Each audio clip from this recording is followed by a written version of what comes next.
Nailed it. Hope you guys are ready to actually get to the ending this time. Promise. Shifty eyes. I'm excited because I really do want to get to the end of this. Apparently we're in a study. So we're going to jump straight into actual action, trying to find things. There are piles of crap everywhere. Man, this place is a mess. It's so messy. I don't know where to start. Some of this crap looks familiar. I think a lot of these parts are the puzzles we solved in other rooms. If that's true, then this room could be Zero's laboratory. Machines and puzzles he needed to set... Whoops. Machines and puzzles he needed to see his plan come into fruition. Oh, hey, this is the, Hey, Junpei! Isn't this a nautical table? Yeah, I feel like I've seen this before.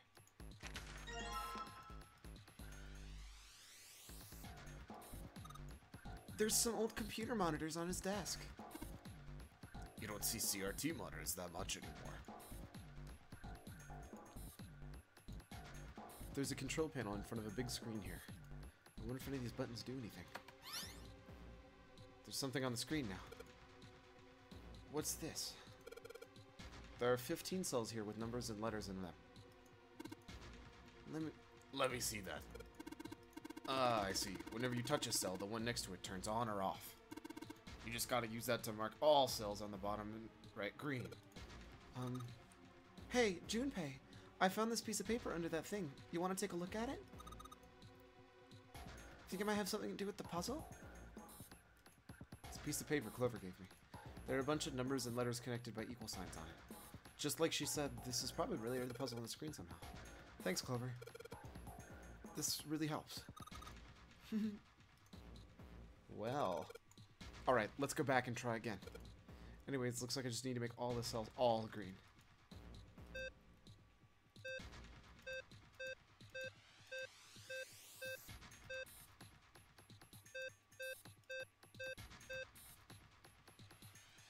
Well.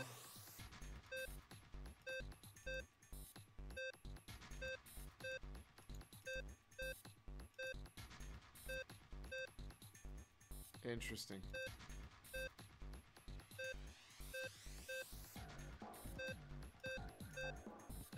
My guess is the hint is going to tell me. Nope. It just tells me what the numbers equal.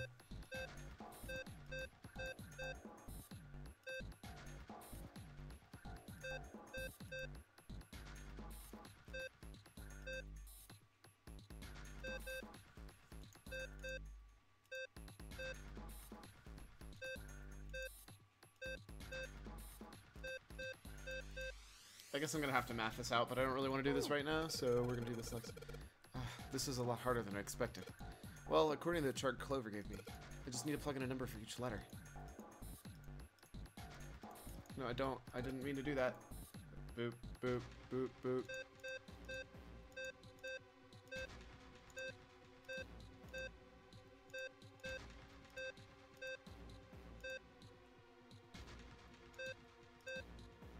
Oh, wait. Is that that's what I need to get? Whoops. How do I get that? So that's the plus.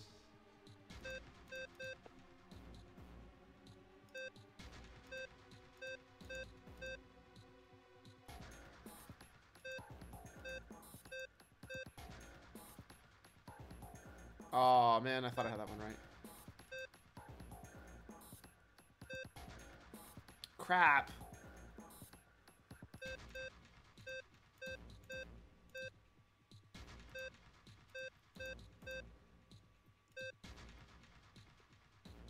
It's a lot harder than it looks.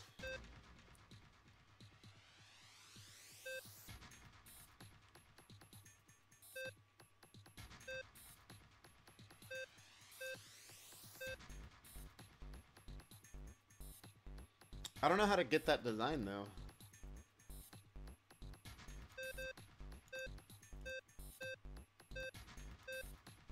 See if I can get this blink again.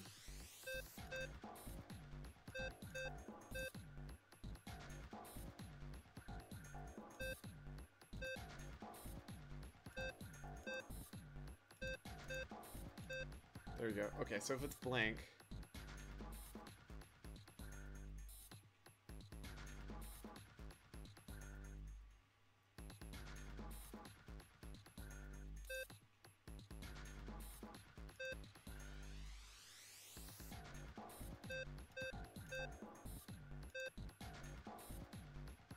Crap.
Yeah, we're gonna come back to that. I can't comprehend that right away.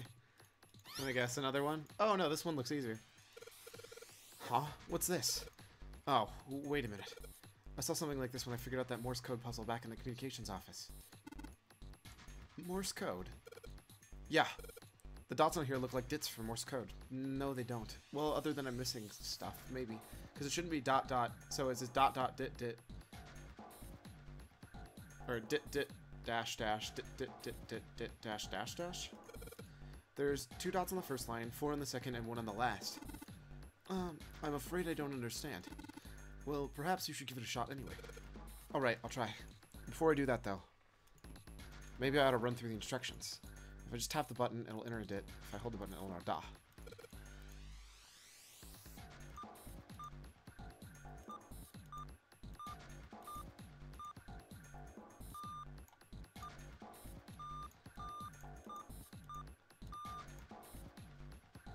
Clearly I'm missing a hint. Alright, let's give it another shot. Well, don't run through the instructions. I know how to do this. There's no answer given to us yet. So. There are 4 indentations on the desk. I wonder if I'm supposed to put something into them. I want the crayons. Give me the crayons. Keyboard. Let's just tap a few keys, see if we can wake this thing up. Damn. No dice. There are 3 monitors here. The power is on, but there's nothing on any of the screens. Whoops. It's so small. I wonder what it is. I got no idea. That must be the door. This metal shutter looks pretty sturdy. It's framed with black and yellow warning stripes. I've got a bad feeling about this.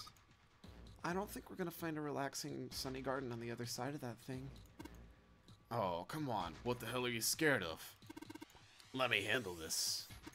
Ha! Damn it. Damn thing won't budge. I have to admit, I'm very curious as to what might be hiding on the other side. Okay. This monitor is part of the machine. It's really dim. It's got a map of the world on it, but I can barely see it. Oops. Junpei, it looks like there's a compass over in here. Ah, now I get it. What do you mean? I guess you weren't there, Clover, but I solved the puzzle like this in the one in the wheelhouse. I think I just need to do the same thing here. The same thing? The important part is this nautical table we just found. I just have to match up the directions on the compass with the ones lined up on the nautical table. Just use the steering wheel and the wheelhouse, but this time I think I'm going to just use the wheel attached to the side here. Okay then, show me, now! Of course. Maybe I ought to read through the instructions. No.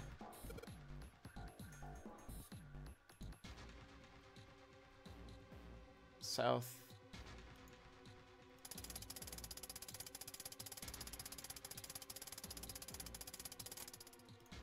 Oh wait, what am I doing? I can just type this out. South, west, southeast, northeast, east, north, east.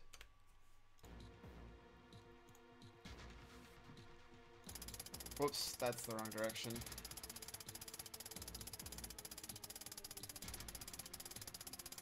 West, southeast.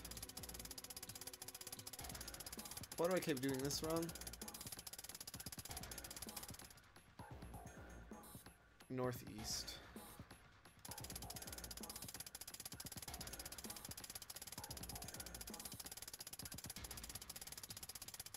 Gotta do this the most painful way possible. East. North. East. Yay! You did it, Junpei! Good boy! Who's a good boy? Knock it off. Hey, we don't have time for screwing around right now. Check out the right side of the monitor. It's kind of slid open, something came out. Oh, yeah. I heard a noise too. You know that big box by the hall in the exit? I think it made a noise. Like something unlocking, you know? A noise, huh? Okay, so we've got one emblem. Are we like earning Boy Scout badges? Like what on earth?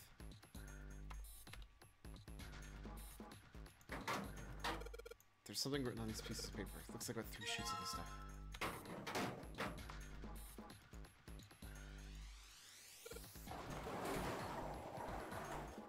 Holy shit. That is pretty damn creepy. There's a coffin in here. A coffin. A coffin. Oh man. Does Seven think... Yeah, he's all pale. He's thinking the same thing I am. No way. Could this be? I'm sorry, but what's going on? It's a coffin! I wonder if there's a vampire in it. Right, I guess Clover and Snake don't know the story. Man, I can't bring myself to tell them. Well, at any rate, let's have a look around. There's a metal plaque on the coffin. Snake's touching it. All ice. Ah, the 2 machines. Holy shit. Man, this is serious. Ah, well, let's open it, shall we? Clover, if you could give me a hand. Okay, I got it. Ready? 3, 2, 1. Huh. No luck. It doesn't seem to be ready to open. Yeah, but it's not like it's screwed shut or something. Yes, I believe it's locked in some other way.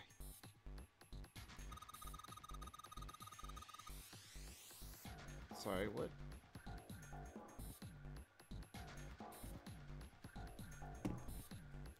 Hey, Seven, do you think you could open it with your superhuman strength? Neo pulls sneaks into the room. Hey, Neo, how's it going?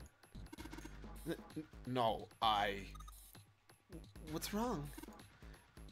I think I'll just pass on this one, okay? What the heck?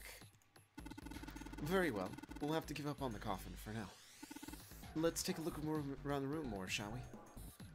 Alice sleeps in a small chamber past the forest of knowledge beneath the navel of the gigantic. Is that actually true?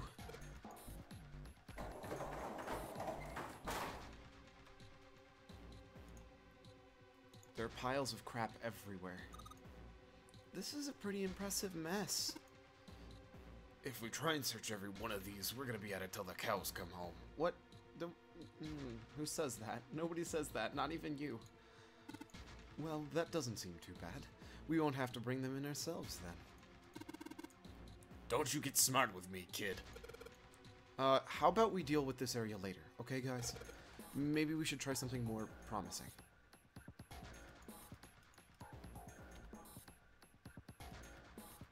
So...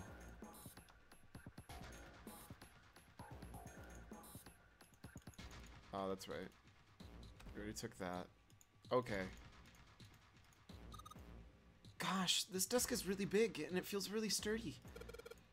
Yeah, it does seem pretty heavy duty. I suppose it belongs to whoever uses this room, wouldn't you say?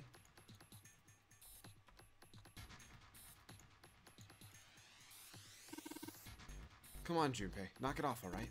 There's nothing over there. I just want to be sure, okay, geez?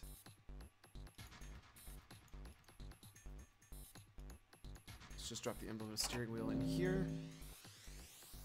Whoa. Well, now we've definitely got something on the monitors, at least. What's that? Looks like some kind of puzzle. I wonder if these are the rules. Here, I'll read them to you. When you touch a numbered area, that area will be selected, and it will turn blue to indicate this. Touching a numbered ball after selecting an area will cause that ball to move to that area. However, you cannot move the red balls. You can only move balls 3 to 5 into a single area. Oh, move 3 to 5 balls in a single area. Press the check button once you've moved all the balls, except for the red ones, which you cannot move. The digital root of the balls in the area must match that number for the area. That's it. Still don't really get it. Whatever. Like they say, practice makes perfects. Wait, what? Practice makes prefects. What? Is that a real... What? Practice makes prefects. Nobody says that, right? Yeah, nobody says that. What? Let's give it a shot. Don't you mean practice means perfect? Oh. Hey, let's see you solve the next one. Then you can make fun of me.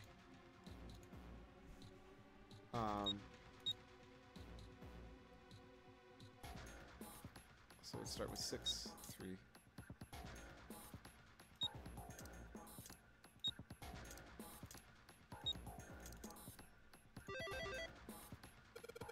Okay, this is it, right?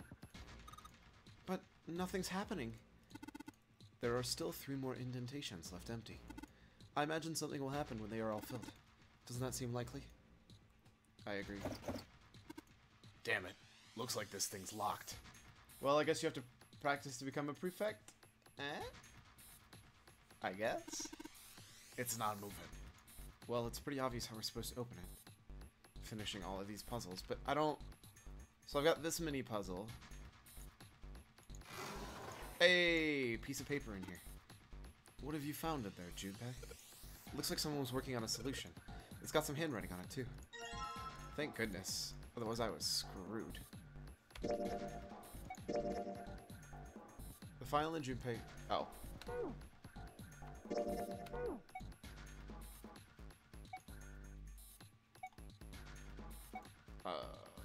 Which one's the right one?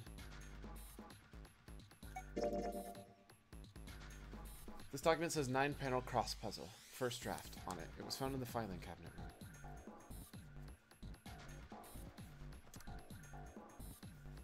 Well, we already have the solution. You figured out the puzzle, but I do not calculate the areas that are colored in. Yeah, but I don't... I'm bad at these. I'm not reading the instructions. Go away. So we know it's this, space, this. So it's no, yes, yes, yes, yes, yes, yes, no, yes.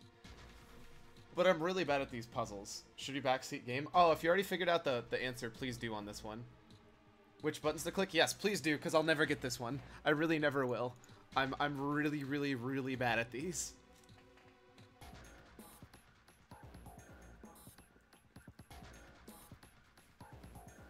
I mean, if you want me to solve it where everything's gone or everything's there, that's not that hard. But knowing how to do anything past that is not easy for me.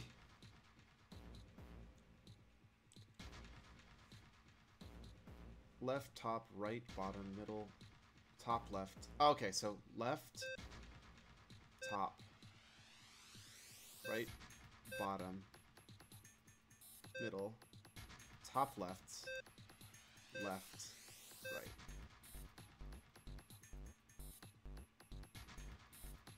It needs to be empty first? Oh, okay, give me a sec.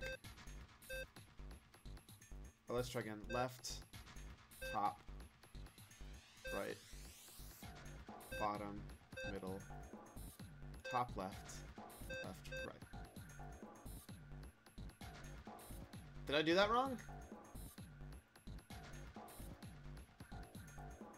Or do I need to do those the left, top, right, bottom next? Left, top, right, bottom. Did I mess up?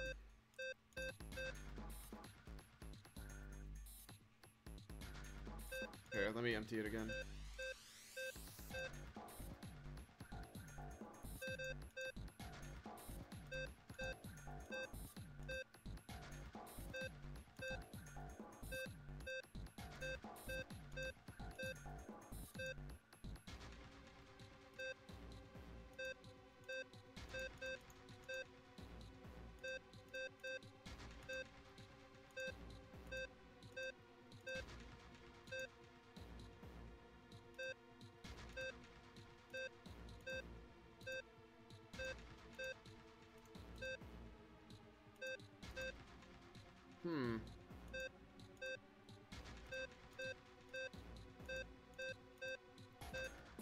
There we go.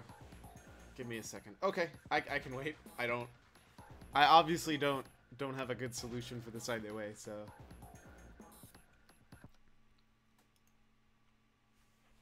I can definitely patiently wait. I was gonna play a different song, but honestly their music's pretty good.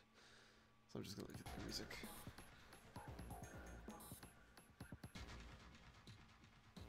I did also possibly try the press all buttons at complete random till you win. So far not working so well for me.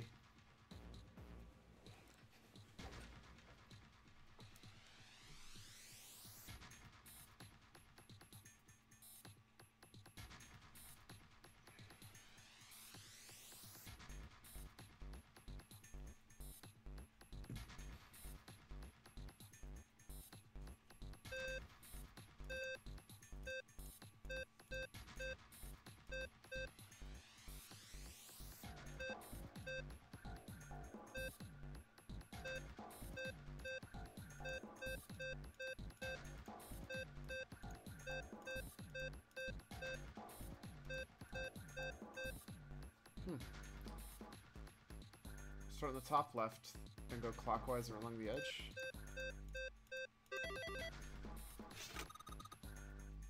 What? That was amazing! You did it, Junpei! You did it, Neo Bullseye! You're so smart! You seem to have done an excellent job and solved the puzzle. Just what I would have expected from you, Junpei. Hey, come on. You're embarrassing me. Whoa, don't get cocky, kid. We don't got time for that. Yay me! Yeah, way to go, Mio! Look at this.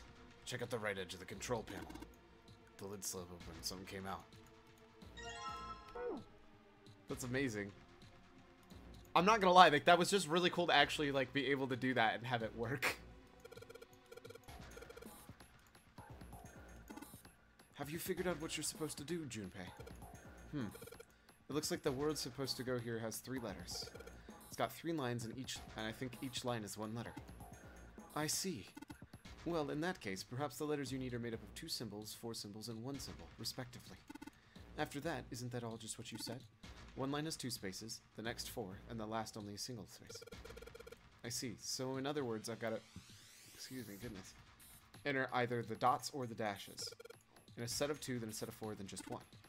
Yes, so it would seem. Maybe I'm missing some details. Let me see if... Oh, whoa.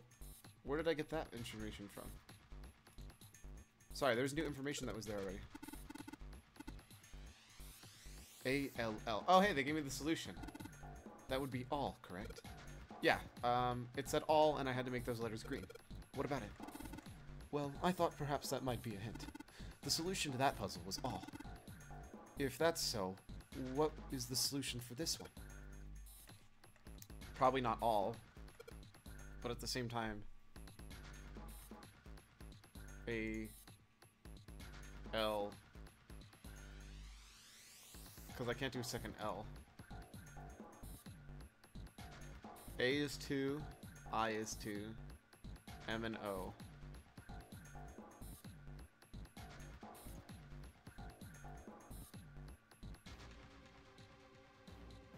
Should have checked the speedrun instead of trying to solve it myself, lol. It was more fun that way.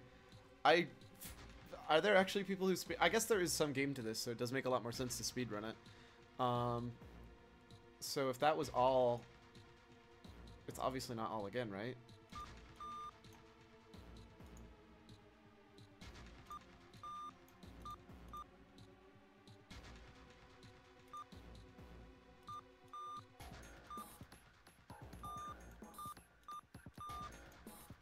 Yep, no, it's definitely not all again. I just checked the correct positions. You were randomly pressing a button and put that grid on a notepad. Figured the solution based on the goal. Nice! What am I supposed to be typing? If that was all...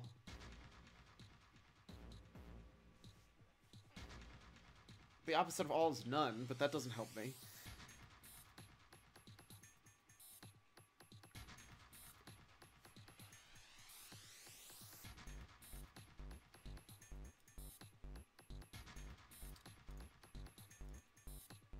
What? They tried to give me a hint. But I don't understand that hint clearly. Junpei, I just had a thought. Would you care to hear it? What am I saying? Of course you would. Do you recall the plate on the... Oh, it's ice! It's ice! I'm so dumb! I'm so dumb!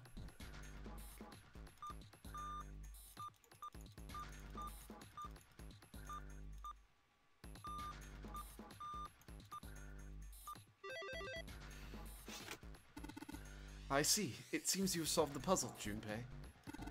Excellent work. The answer was ice. How did you know? All I had to do was listen to the sounds of the machine made. After that, it was trivial to decode them.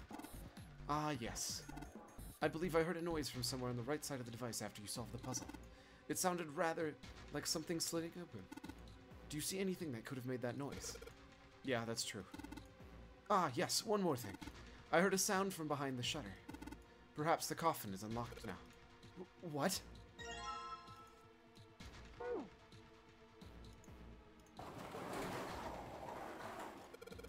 Alright, fine. I'll open it. Okay, Junpei. You can do this. It's just a box. It's just a box. Oh, holy shit. This is a coffin. There's gonna be something horrible in there. I just know it. Okay, okay. Deep breaths. Here we go.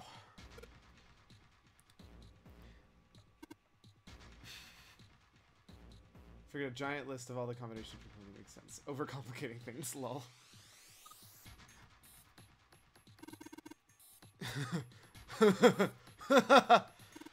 Oh man.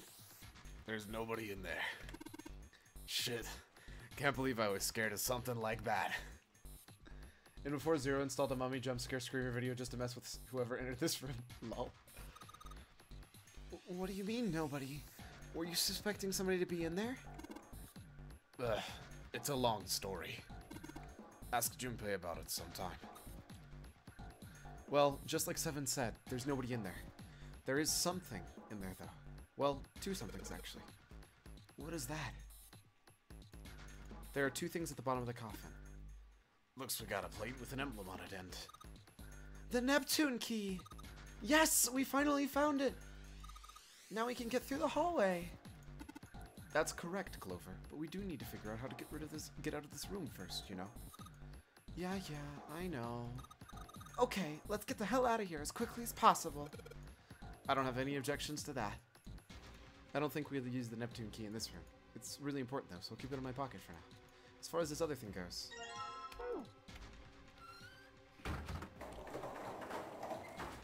Lovely. Alright, I guess nothing. See. Junpei, don't you think you put that one in the wrong there? There are symbols in each of those indentations, right? If they're numbers too. 1 steering wheel, 2 cross, 3 mysterious circle, and 4 waffle patterns. You already put the steering wheel in the cross. What comes after that?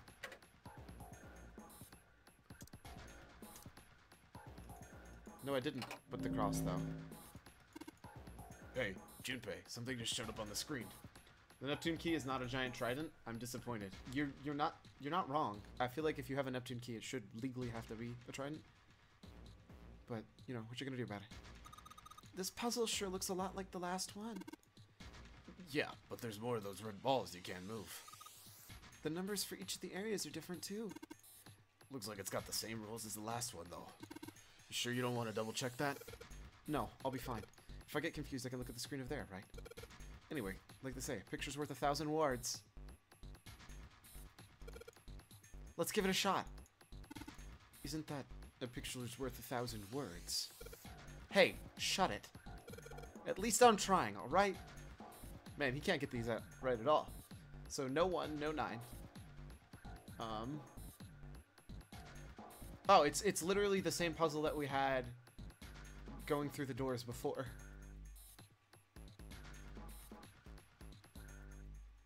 Oh wait, no it isn't.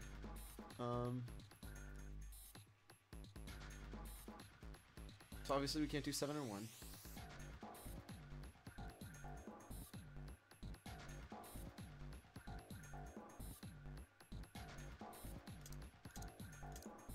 Uh, 3, 4, 7. 10, 14. That's 5.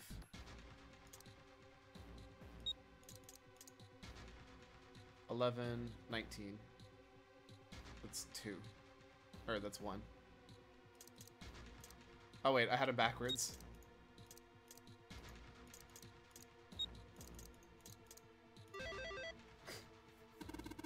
Junpei, please. That's awesome, Junpei. There's only 2 left now. You can do it.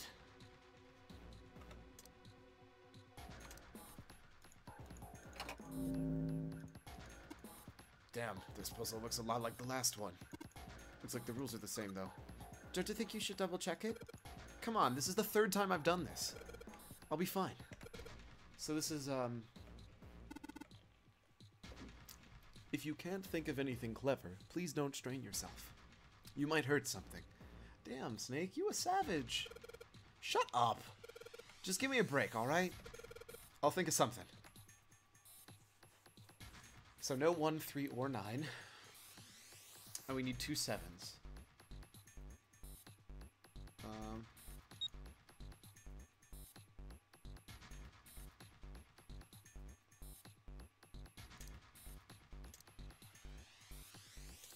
That's not going to be it. 15. That?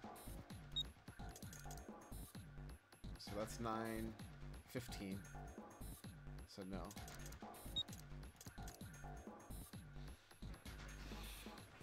Shut up or I'll put you back into one of those coffins. Angry.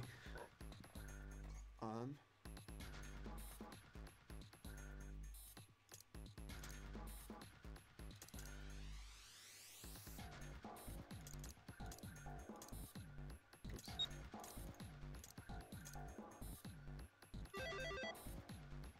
Easy. Excellent work, Junpei.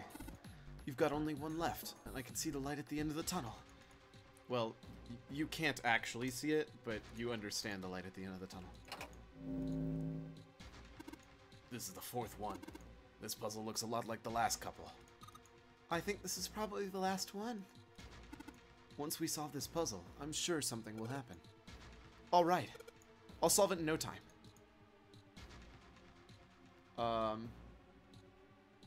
Wait, I thought I had to have at least 3 to 5.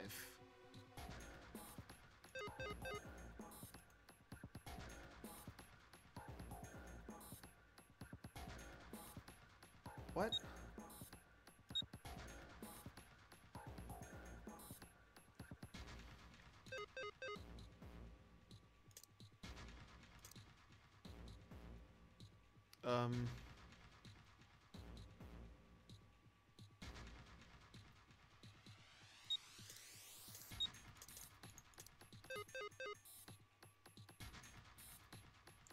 It won't. 9. 9 plus 8.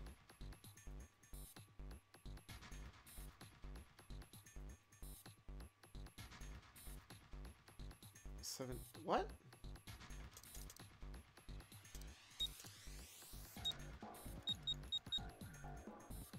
What?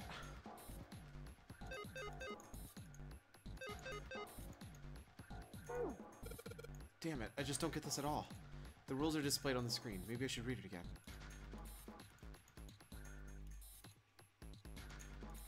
Screen showing me the ball and puzzle. Touch a numbered area will be selected to 3 to 5 balls into a single area.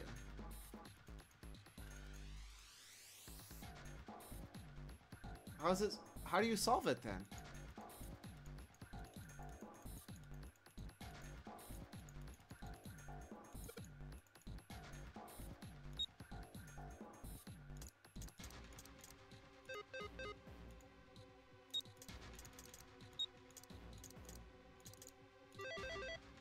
Oh. That's dumb. Huh? Where did all that noise come from? Underneath the keyboard.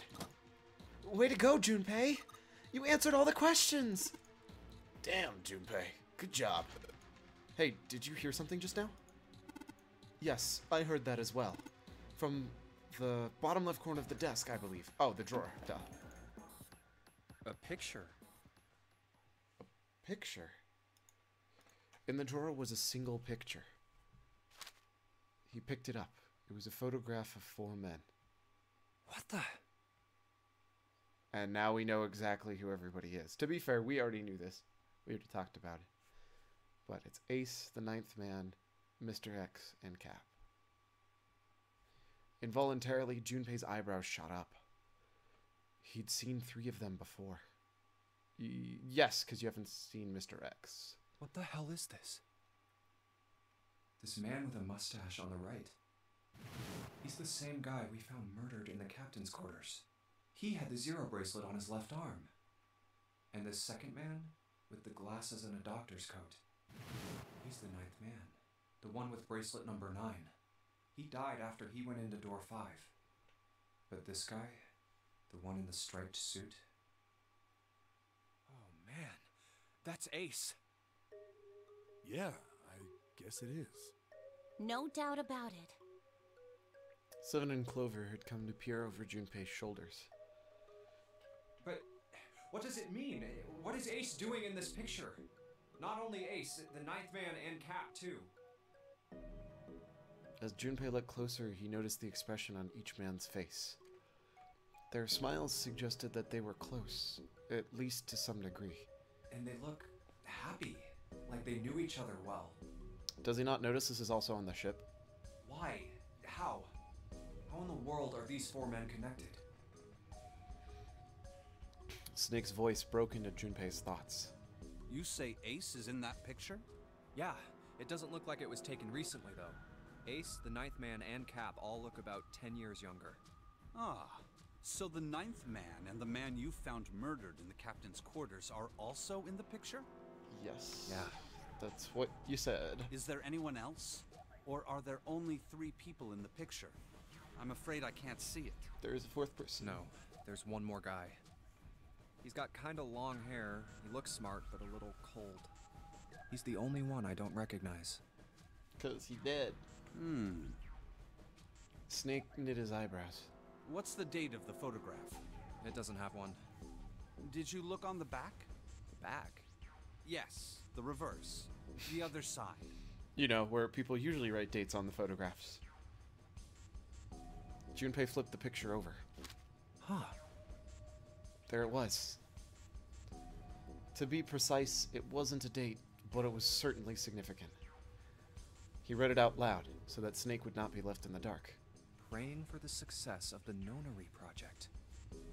With Nijisaki, Kubota, and Musashido. Nonary Project.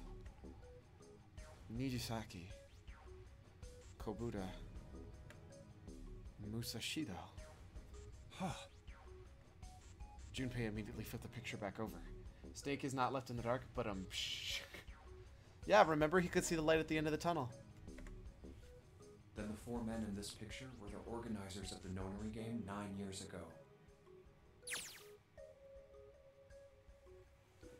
Whoops. How did I do that? Since Hongu wasn't mentioned, Junpei figured that could only mean he'd written the words on the back himself. That means Ace, the 9th man, and Cap were all responsible for making it happen. But I feel like I should be more shocked about this. It's almost as if that's just how things were always supposed to be. You mean like you already knew it because of morphogenetic fields? Dun, dun, dun! That their true identities did not come as a surprise was what Junpei found the most surprising. Why? Why am I not surprised? Ace was the one in charge of the Nonary project. But why? Why am I so calm? But first, It's like I already knew. we need to talk about parallel universes. No. Ah, of course. I understand now. Junpei looked over at Snake. In his own confusion, he had missed the dark look on the other man's face. Ace was the CEO of Cradle Pharmaceuticals. He was the one who invented the game 9 years ago. He was Gentaro Hongo. Ace is Hongo? It's time for some messages.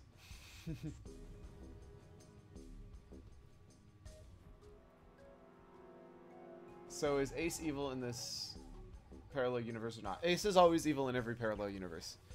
Ace is 100% evil in every single one of them. Even as he asked, Junpei felt as though he'd already known. Almost as if someone had whispered into his head that, yes, of course Ace was Hongo. I had my suspicions from the beginning. Their voices were similar.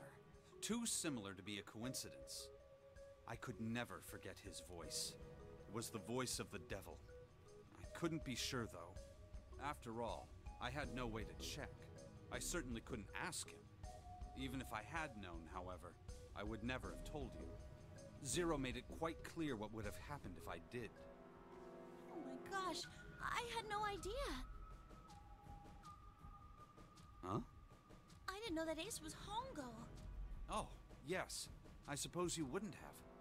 Because she was in the fake boat, right? 9 years ago, you were in Building Q in Nevada, but Hongo was in the Gigantic with us. I know. That's why I didn't know what Hongo looked like. Well, yes, that's what we said in 3 sentences that really could have been said in 1. But why? Why didn't you tell me? I mean, I'm your sister, right? You could have told me. I'm sorry. I apologize for keeping this from you. But if I'd told you, Clover, you would have told everyone else. He's not wrong. And if you did, then I would have been forced to tell them about what happened 9 years ago. I had to prevent that. Clover and Snake's conversation wasn't of particular interest to Junpei. He still couldn't make sense out of his strange feelings for this knowledge. He was trying to organize his thoughts when he heard Seven's voice. Hey, Junpei. You think I could borrow that picture for a sec? Sure. Sure. He had no reason to say no, so Junpei handed the picture over. Seven stared at the picture and began to mutter the 4 names of the project leaders over and over to himself. Hongo, Kubota, Nijisaki, Musashiro. Yeah, flat out ask him doesn't seem like an option. I mean, is Clover also capable of murdering those who she thought killed her brother if that was to happen? Yes. Oh, by the way, Ace, by any chance, Gentaro Hongo, the man who kidnapped and sold a bunch of kids 9 years ago? Ace. What? I mean, you could definitely ask him. It would just be a bad idea. His brow furrowed and his face was flushed. Hongo, Kubota, Nijisaki, Musashiro. He chanted their names to himself, pacing back and forth across the room. Hongo, Kubota, Nijisaki, Musashiro. Seven shouldn't have known all their names. After all, he hadn't been there when Junpei and Snake had spoken them in the library. But as Junpei watched him pace, it was clear he did know them. Hey, Seven, do you... Shut it! Just be quiet. His eyes were red, and Junpei could see sweat beading on his forehead. Pro tip, if you ask someone you suspect to be the evil overlord of something about their true identity, make sure you do so in public. Ayy. I'm this close to remembering. Close. Doing so in private seems like a terrible idea. That's definitely not what's gotten anybody killed in this game, ever, in a parallel universe. He was sweating heavily now, but his lips were dry. Hongo, Kubota, Nijisaki, Musashiro. Cradle Pharmaceuticals. Nonary project. Then he stopped. Seven set down the If picture. you swear your fealty to us, we will reward you with half of the entire world! Hey, stream baby! Thank you so much, Kalaris. It means a lot to me. It's been a good 9 months. Especially because I believe, if I'm not mistaken, you were subbed right on day one that you could be. So, it's really, really awesome to see that. I really appreciate it. Is it a boy or a girl? It's a puppy. Duh. All good stream babies are puppies. Hey, Solian, how's it going? Glad you guys could stop on by and see the ending, I promise. We're gonna get it. We're gonna get it. Maybe. His eyes narrowed. Then suddenly his eyes went wide and he shot up straight. Yeah, just like the last two streams, can't wait. Puppies can be boys and girls too. No, it's a puppy. We can get it. We can get it. I know we can. I believe. I believe. I believe. Also, we need all of the love.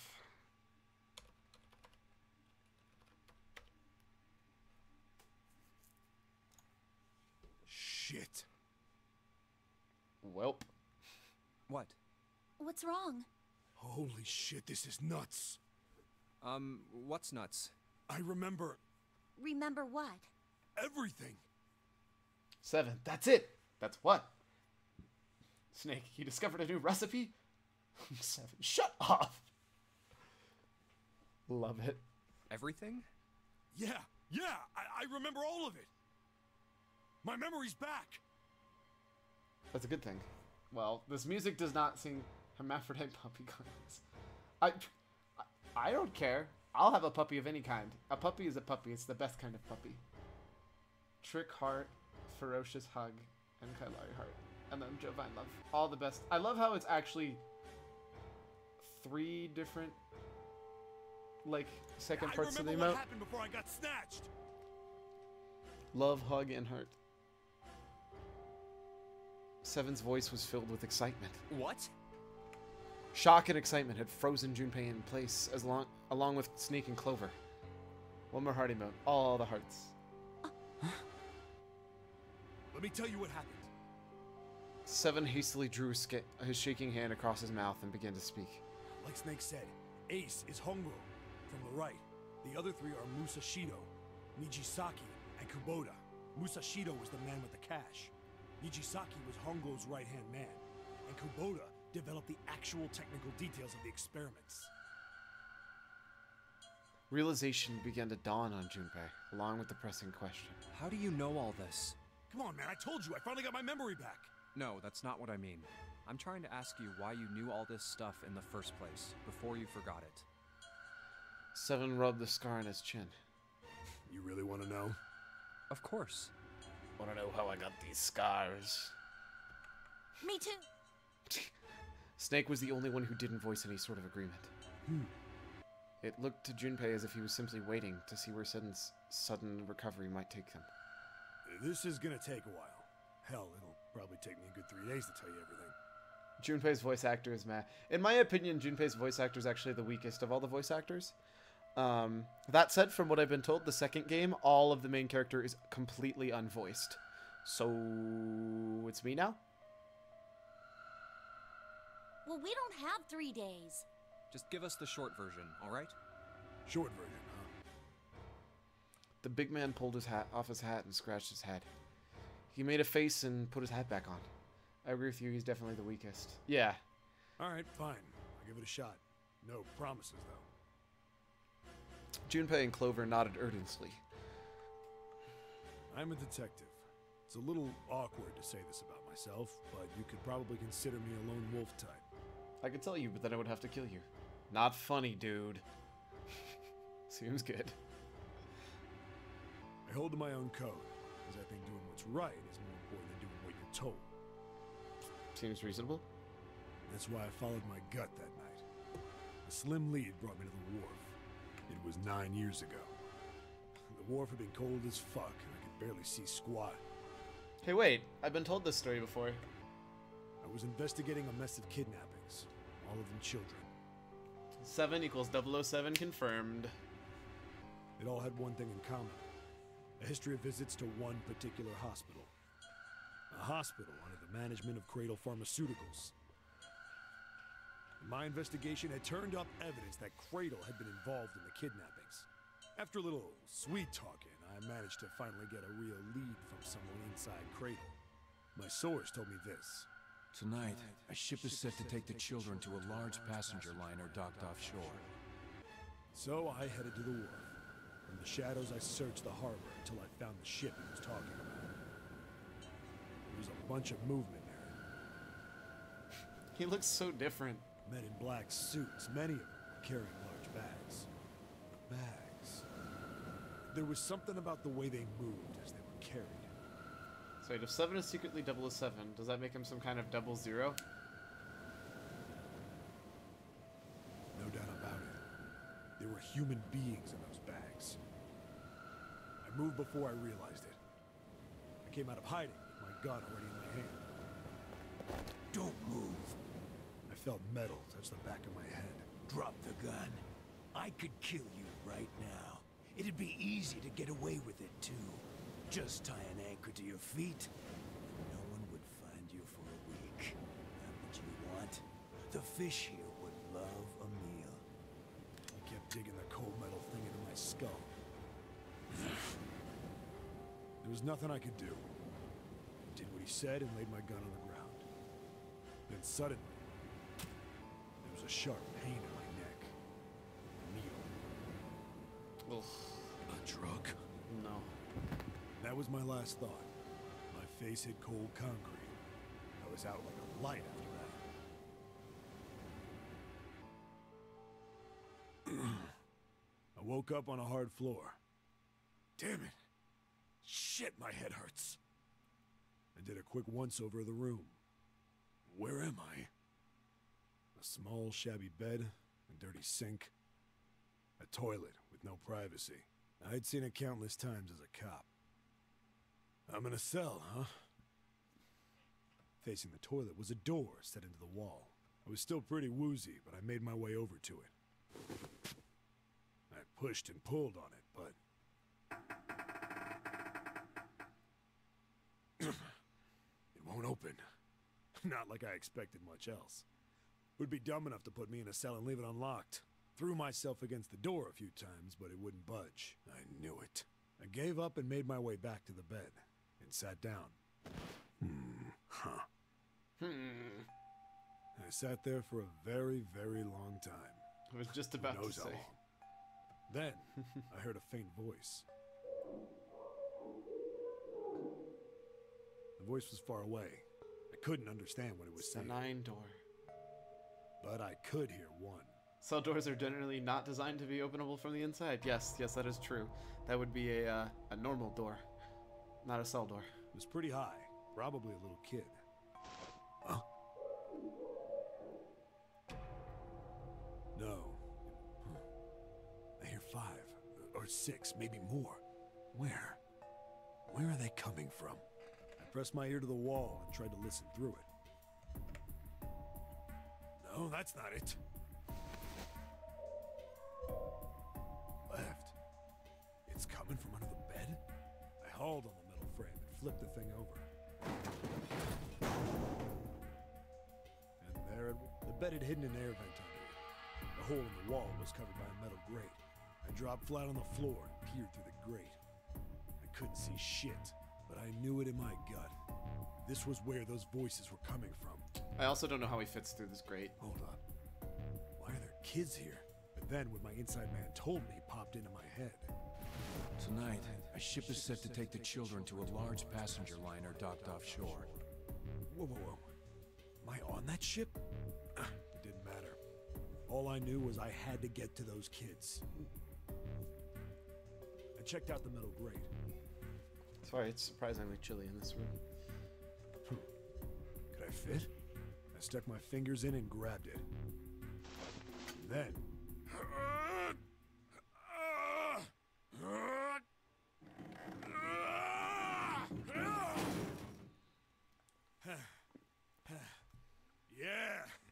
do you like that, you son of a bitch? The only time in the history of this game where trying to force something open actually worked. I finally got the damn thing off. Sweat was dripping down my face, so I wiped it off and crawled inside.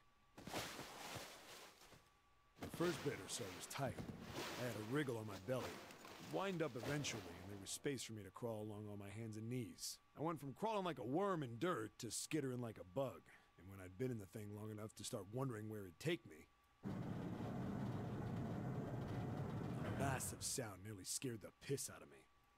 It was like a heavy metal door had just been slammed shut. Then, there was a voice.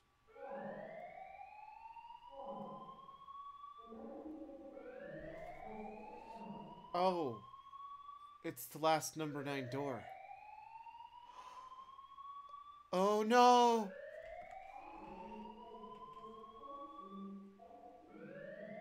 They have double the time we did.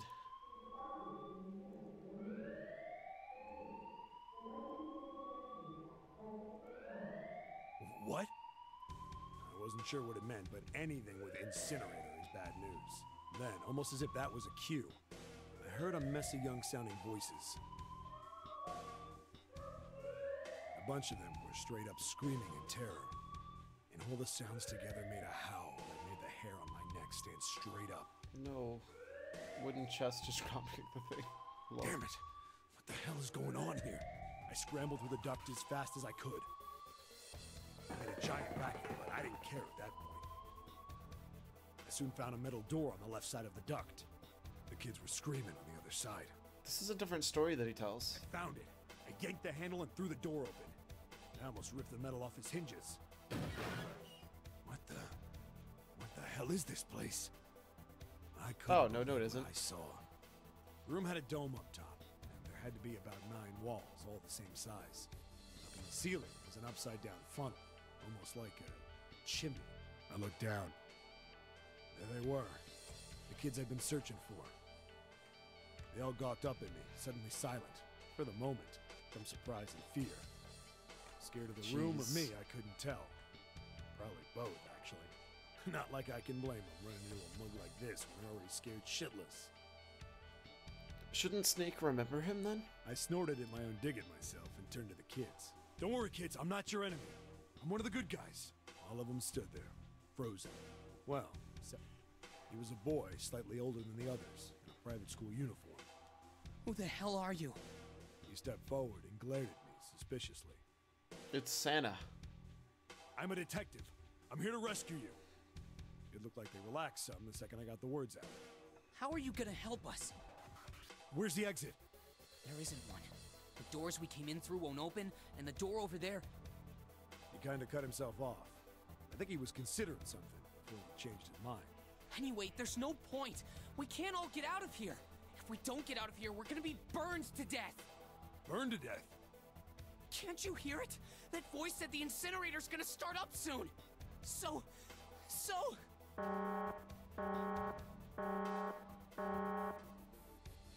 The voice spoke again. Incineration will begin in 15 minutes. If that's truly the last door that gets them off the ship, couldn't they just all run through it and the watches would be deactivated right away? They only had 15 minutes. I looked back down at the kids. Looks like a good 20 or 30 feet to the floor. No way I could pull them up. Too big of a distance for any of us to reach. What the hell was I gonna do? But then I got an idea. Wait right there. I'm gonna be right back. What? Where is he going? Are you just gonna leave us here? Oh. They just got frightened again. I'm not the best at that kind of thing, but I tried to reassure them with a smile. It's because he needs to go grab the bedding, because you could use Don't it. worry, alright? I'll be back, I promise. So just stay calm and wait right there. Got it? I didn't wait to hear them respond. There wasn't time. I had to hurry. Well, as fast as I could on his hands and knees. If only this was a JRPG, incinerator death traps tend to be decidedly less effective when you just equip a ring of fire-eating Kappa. Plus, I mean, that would be pretty sweet. Didn't take me long to get back to my cell. Still no way out of there, but I had a plan. I needed something from the room. When I got it, I dove back into the hole and took off towards the incinerator. Then, the Sorry to keep you waiting, guys. I tipped out the doorway and dropped down the rope I brought with me. Back in the cell, I'd torn the bed sheets into strips and tied them together to make a rope. It was sloppy, but it got the job done. All right, just tie that around yourself, okay? I'll pull you up one at a time. Right. Huh. Wait a sec. Something was off. There were more of you before. Where'd the rest of you go? The boy in the uniform answered. I let them go on ahead. We opened the number 9 door and they left. What? You're telling me you opened that door? That's what I said. But Then not what the all hell of are you go. doing here? You can't all go through. He doesn't understand the rules, so it's really awkward. We couldn't go with them. Why not? Is this really a time to be discussing the functions of a door? Look, the only people who can go through the numbered door. He was in the middle of explaining when... Probably the robot interrupts. That's what I thought. Incineration will begin in 5 minutes. The wall shook a bit from the voice bouncing around. Yeah, you don't have time for this, friend. Look, that can wait, all right? Just get us out of here. Right. I grabbed onto the rope. First one I pulled up was a girl with a ponytail. Next was a girl with a red necktie. 100% not the right time for this, but at the same time, 100% makes sense why Seven would be like, what the fuck? I agree. A boy in a jacket came after. He said he'd climb up on his own. The boy in the uniform at the last, like the other kid, he climbed up the rope himself. He looked pretty scrawny, but I guess he was stronger than he looked. He moved fast, but when he was almost to me, we heard some knocking. Everyone looked at the door. It had a thick, square window set into it. On the other side, an angry face was staring in. God damn it! What's going on here? Why is the room empty? Where the hell are those fucking kids? Ace.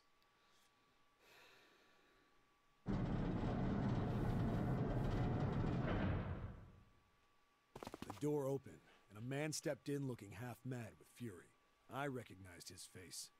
I saw him many times in photos during my investigation. That, people, is the face of evil. It is indeed. The man's name was Gintaro Hongo, the CEO of Cradle Pharmaceuticals. Hongo saw the boy hanging from the rope. Yeah! It was like he was an animal. He lunged for the rope. Hurry!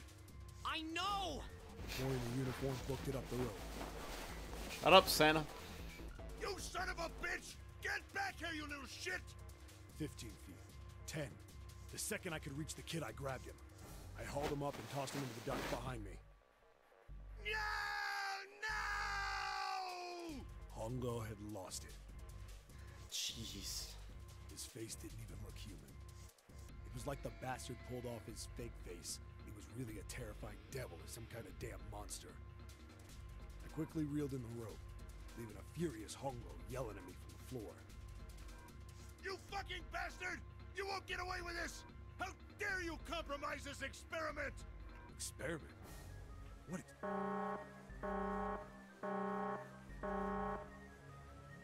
Incineration will begin in...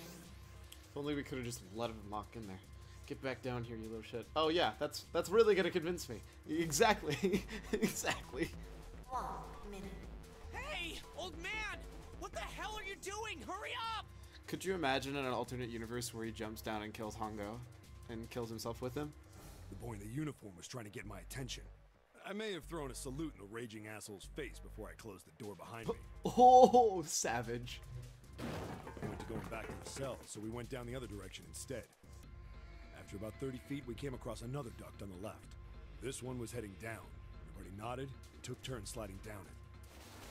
The duct emptied us out into a narrow hallway. There was a door on either side. The one on the left was a normal double door. Long live the one-fingered salute. Wait, so was that Santa? So there's nothing confirmed, but in my brain, I'm almost 100% sure without a doubt that that person is Santa.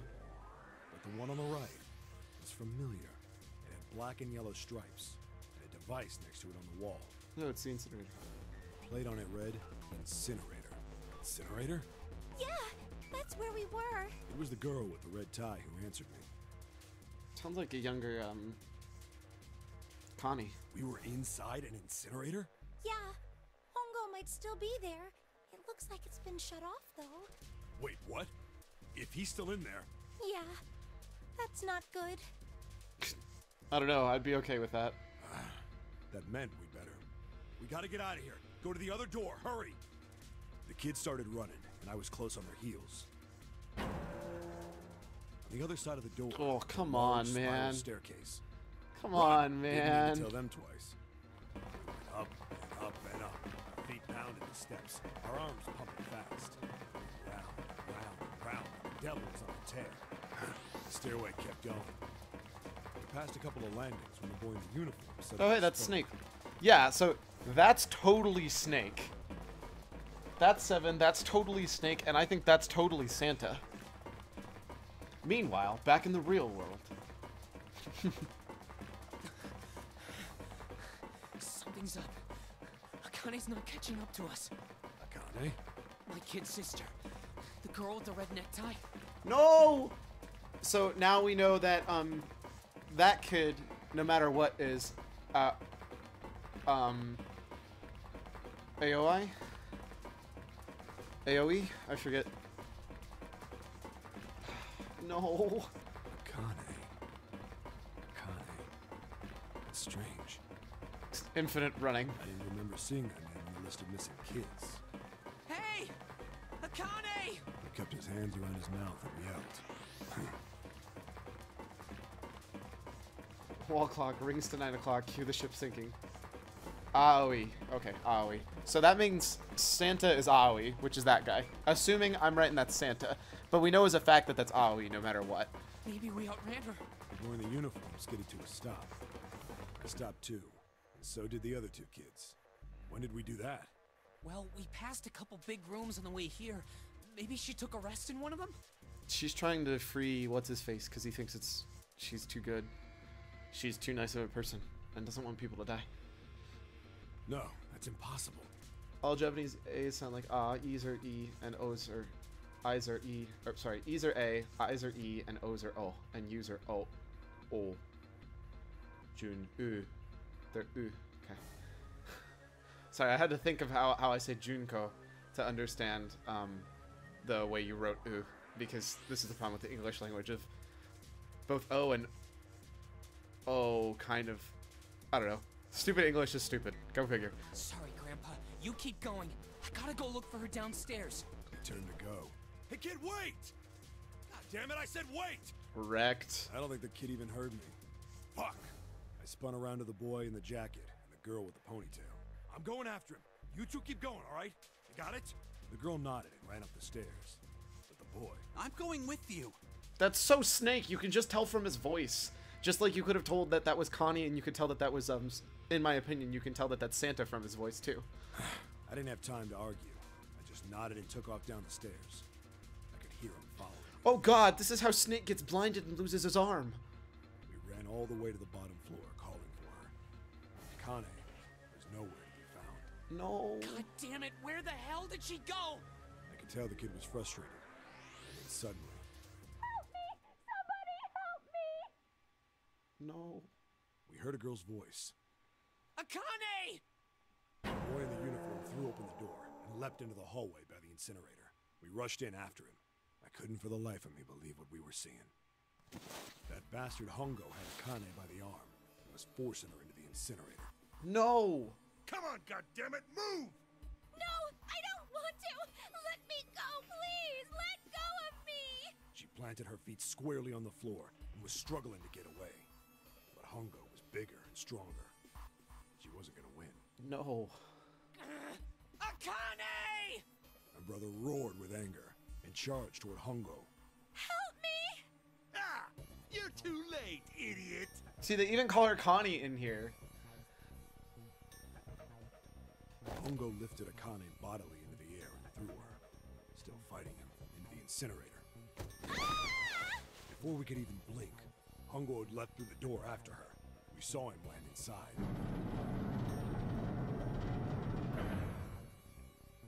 And then, the door slammed shut. No, not like this. We ran to the door. Not like We this. did everything we could think of to get the thing open. But Fuck! It's no use! The goddamn thing won't move an inch!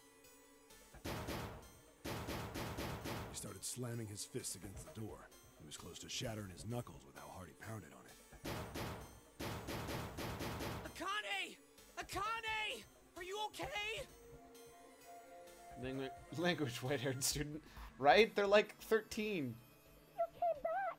Her voice was muffled, but all of us could hear the sheer terror in it. What should I do? I think I'm trapped in here. It's a bad word. Kids are not allowed to use it. Bible thump. I know. No. Where's Hongo? Not like this. He went out the other door. What? Warning. Warning. Emergency incineration command has been acknowledged. Automatic incineration will take place in 18 minutes. Please evacuate the incinerator immediately. Repeat. Emergency incineration command has been acknowledged. Are you fucking kidding me? It's the same damn thing. Are you there? Yeah, we're here. Just hang on, all right? We're gonna figure out a way to save you. His words would have seemed like a sick joke to her if she'd been able to see how white and bloodless his face was right then.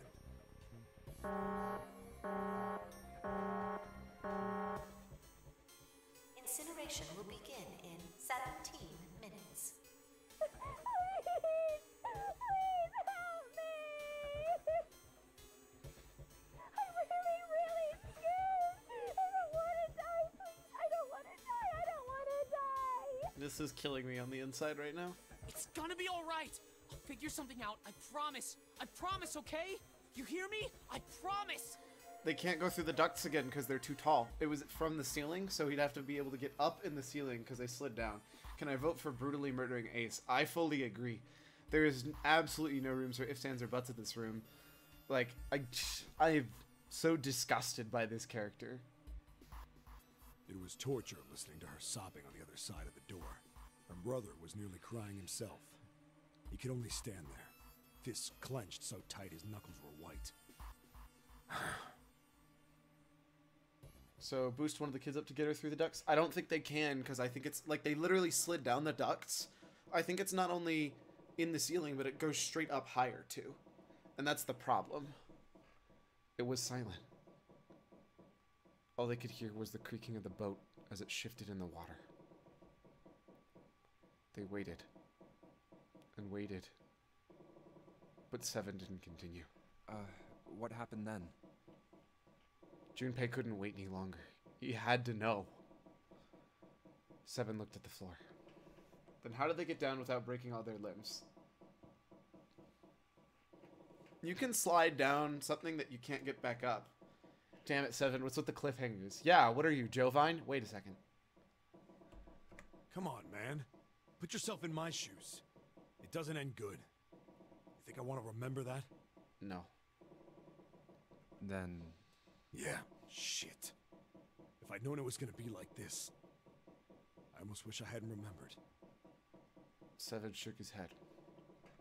But there was something Junpei had to know. Hey, are you sure? Huh?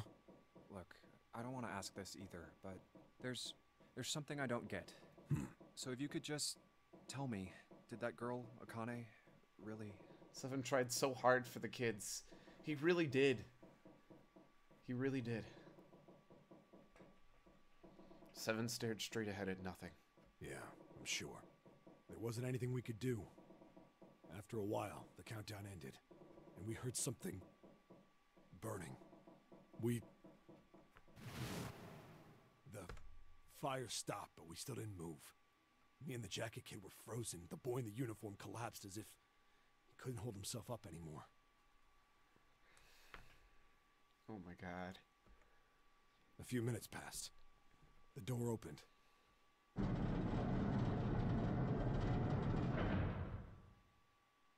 The boy in the uniform tripped over his own feet running in. We followed, too numb to speak. The air in the incinerator was hot. Every breath made my lungs feel like they were on fire. It was like standing on hot asphalt. The air was wavering, and in the middle of the room, there it lay. The kid's legs were shaking so bad, I don't know how he managed to walk. I couldn't see his face, but his body somehow looked empty. Finally, he reached it. He fell to his knees as his legs gave out on him. And then... Oh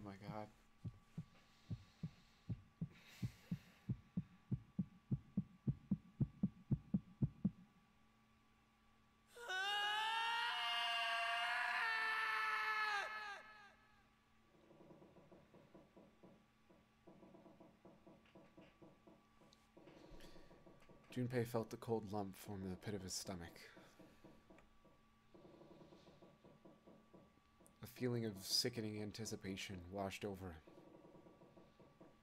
He could feel his body shivering. He desperately did not want to know the answer. He feared he knew already, but he had to ask. He had to know for sure. Can I ask you one more thing? What's that? The girl, Akane. What was her last name? But there was no news of the one kid dying. She is the one kid who died. But the thing that doesn't yet add up is we don't know about how Snake goes blind and loses his arm. What does it matter to you? Just tell me, okay? Please? Seven looked at Junpei curiously and ran his tongue quickly over his dry lips. Kurashi. That's Connie's last name. I don't know why I didn't read it, but Akane Kurashiki is the Connie we know. It looked like he was already blind at that point, and all the pictures his eyes were shut like now.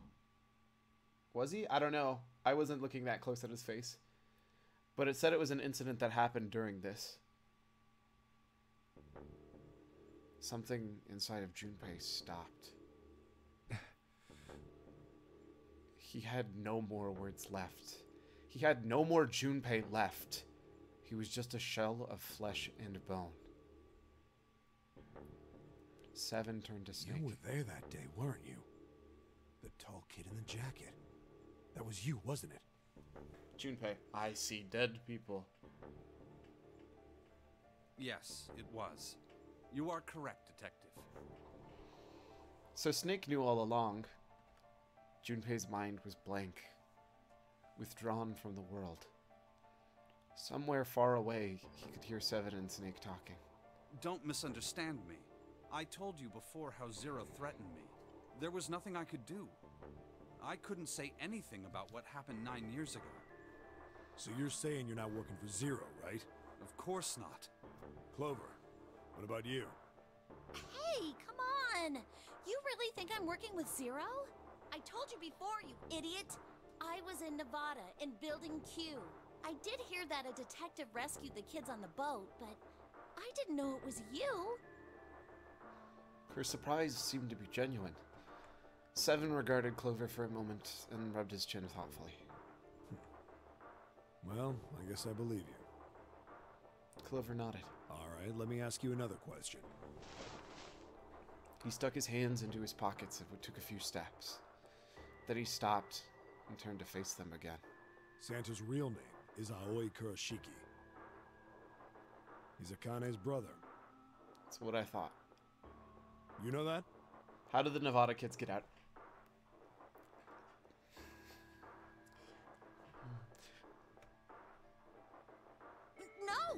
No, I didn't. Did you? Well, yes. I know Aoi Kurashiki was her brother, but I didn't know he was Santa. At least not from the beginning. I'm surprised you didn't recognize the voice, considering your affinity for voices, Snake. 9 years ago, he was in the middle of puberty.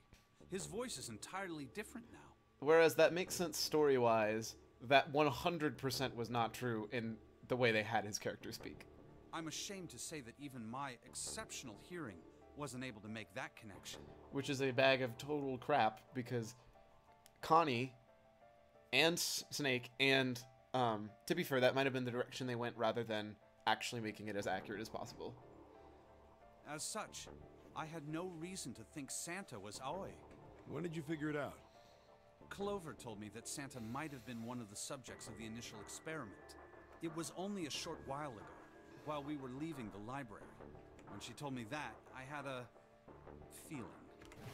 Santa is Aoi? Akane Kurashiki, June's brother? How did you not know about Connie's... How did he not know Connie's brother if they grew up together, though?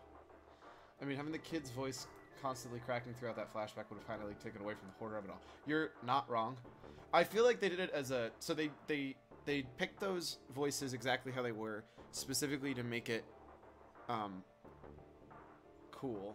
The reveal Santa being Akane's brother is actually foreshadowed in at least one other room, namely the engine room, which you visit with Ace, Akane, and Santa. How did he not know she was dead if they grew up together? Jovine Pliss.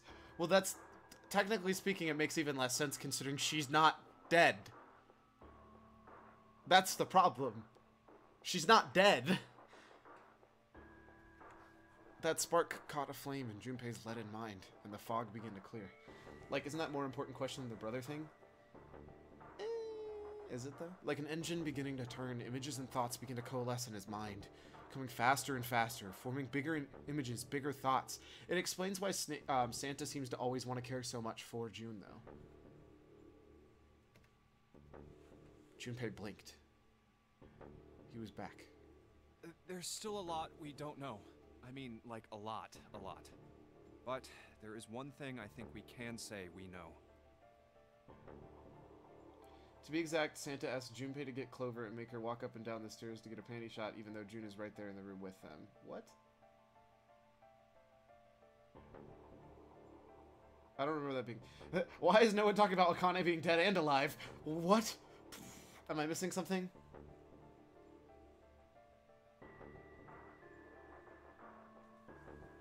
We do see Santa looking at a picture of his sister, though, and talking about it and not letting us see.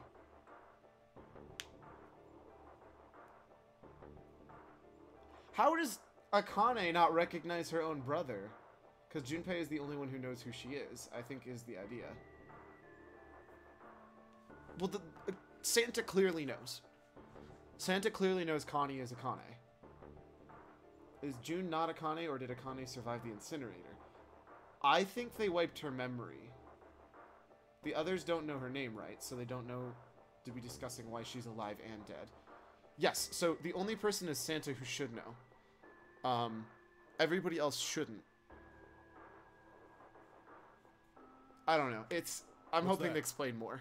They have to explain more. You can't not. The body we found in the shower room. It had to be Nijisaki, dressed up to look like Snake. What? Come on, man. What kind of detective are you? You didn't figure that out already? Holy crap, Junpei figured out something on his own? What?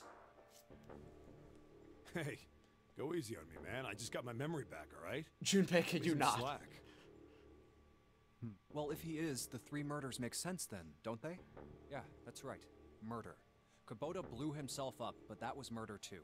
So why did these murders take place? If Junpei is correct, and the body in the shower room was Nijisaki's... Heckin' rude. That means all of the people who were murdered were involved with the creation of the Nonary Project. Kubota, the person who conducted the actual experiments. Nijisaki, Hongo's assistant. Musashido, the man who financed the project. You mean this was all just revenge? Santa is Zero.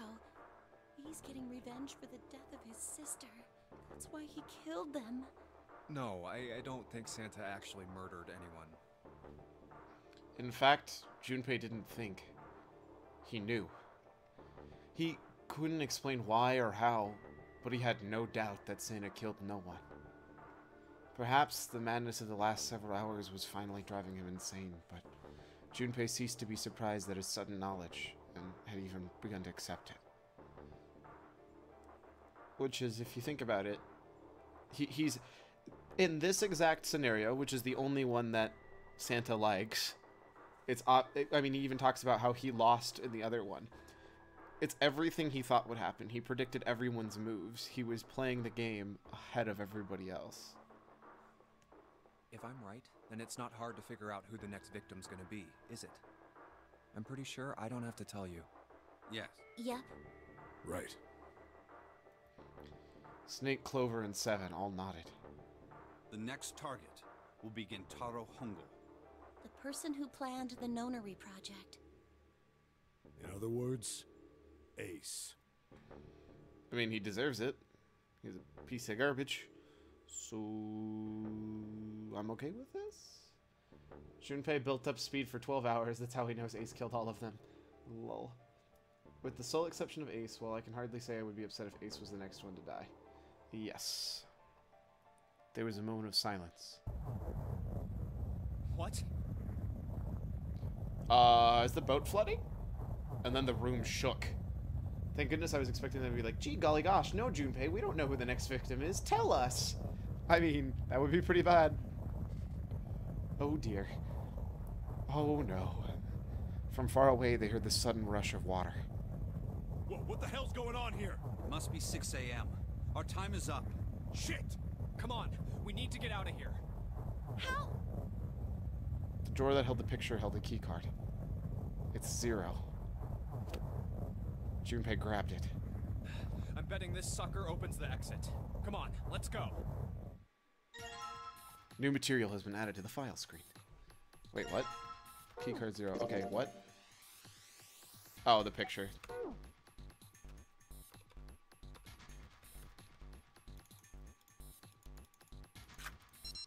So the card.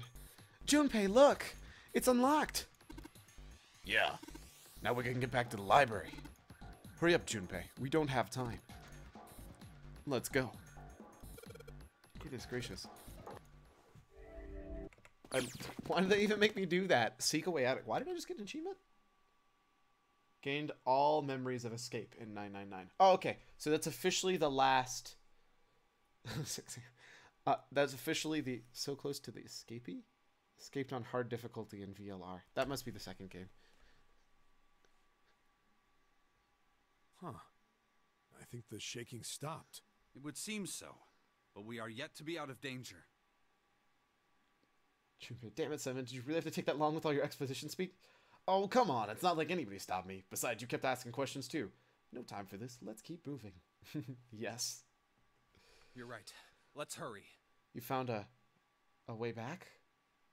What is that? They ran across the hallway. This exit needs the Uranus card, too. Straight from the large middle door.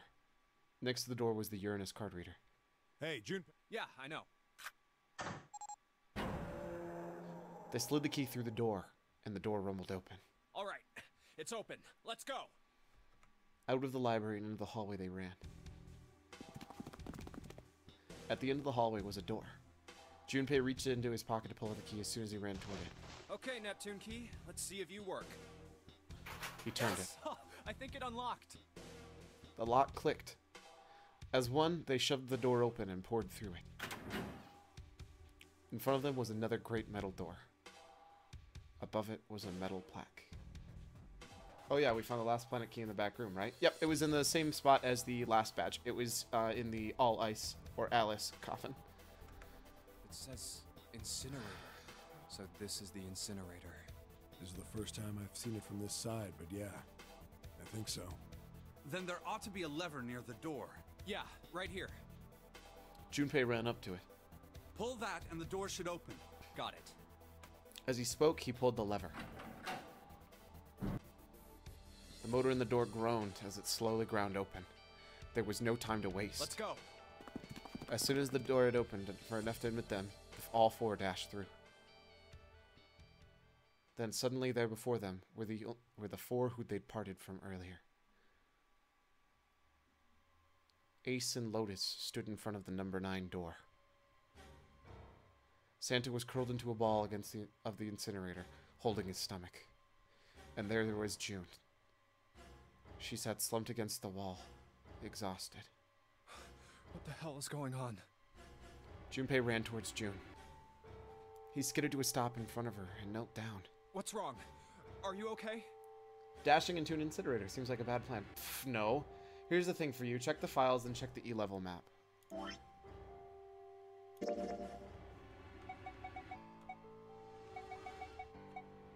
E-level map? What? Do you mean the flowchart?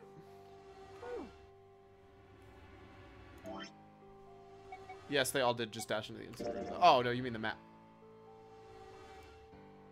Holy... What? What? What?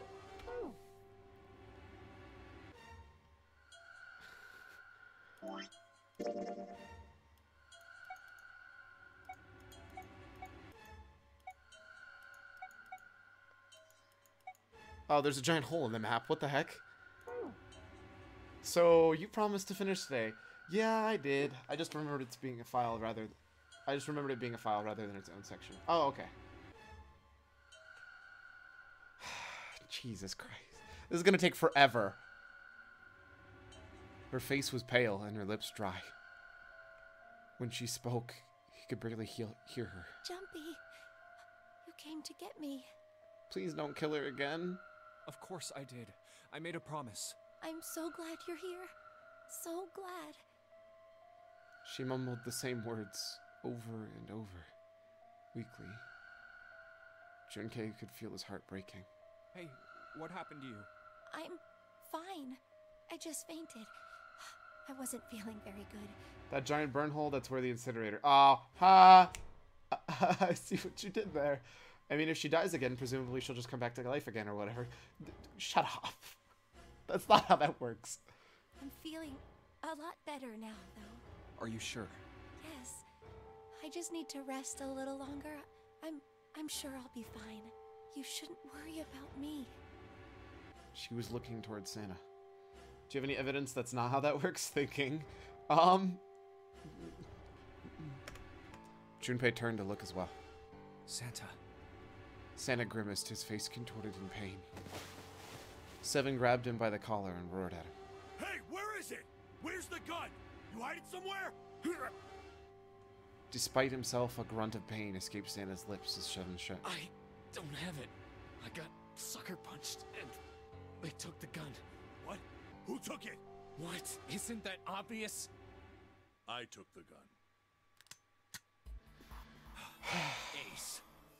Again? He did indeed have the revolver in his hand. It was pressed against Lotus's temple. What? Ace had her pinned to him with the other arm, and she was shaking visibly. Her fiery attitude was gone, replaced by fear. She didn't dare speak. Boobs. Really, colors? It's not a joke, actually. That's really where the incinerator is, and absolutely nobody was surprised. Back to this. Yep. Oh, are you calling all of them idiots? They're not at all subtle in this picture. You're not wrong. There was sweat on her forehead, and when her eyes weren't flickering up to the gun pressed her, they seemingly desperate wanted. What? There was sweat on her forehead, and when her eyes weren't flicking up to the gun pressed against her, they seemed desperately wanting to say something. Just what the hell do you think you're doing, Ace? Or maybe I ought to say Gentaro Hongo, CEO of Cradle Pharmaceuticals. That outfit is dumb, I agree. Especially for a programmer. I'm like 99% sure there's not a single programmer who would wear that on a normal day-to-day basis. But, I don't know. Seven's deep baritone rumble shook the walls. Ace sneered. You have me at a disadvantage, and I don't like that. You know me, but I don't know you. Alternatively, they're just really bad fakes, Kappa. Dang, savage. Do you have any idea how much I've suffered? Can you even begin to understand my pain? That doesn't make you any less of a piece of garbage. The pain of prosopagnosia, right? Wait, how do you know what prosopagnosia is, Junpei? Nobody told us what prosopagnosia is in this game. Junpei's voice was casual. Or at least it was trying to be. Another irritating insect. Hey, so we know you just showed you a super heart-wrenching scene. We better show you some boobs to make up for it so you don't have too many feels and stop playing. I mean, I don't think that makes up for the feels. Morphogenetic fields. But does it sound like Laura or Yanni? Morphogenetic fields! Yes! Yes! Morphogenetic fields. And how do you know that? Stop talking to chat. I want to see the game. Nope. Good question. Ban chat. Lol. Junpei couldn't say. He just knew. Another unexplainable mystery. You disappoint me. No matter. If you don't want to answer, it makes no difference to me. This is a waste of time anyway. It's time for me to go. Message deleted. Message deleted. Lol. Behind Ace, Junpei could see the red. It was placed in the small indentation in the wall. Quickly, Ace placed his hand on the scanner. First, give me your hand. It beeped, and he forced Lotus's hand onto it as well. 8. And with this...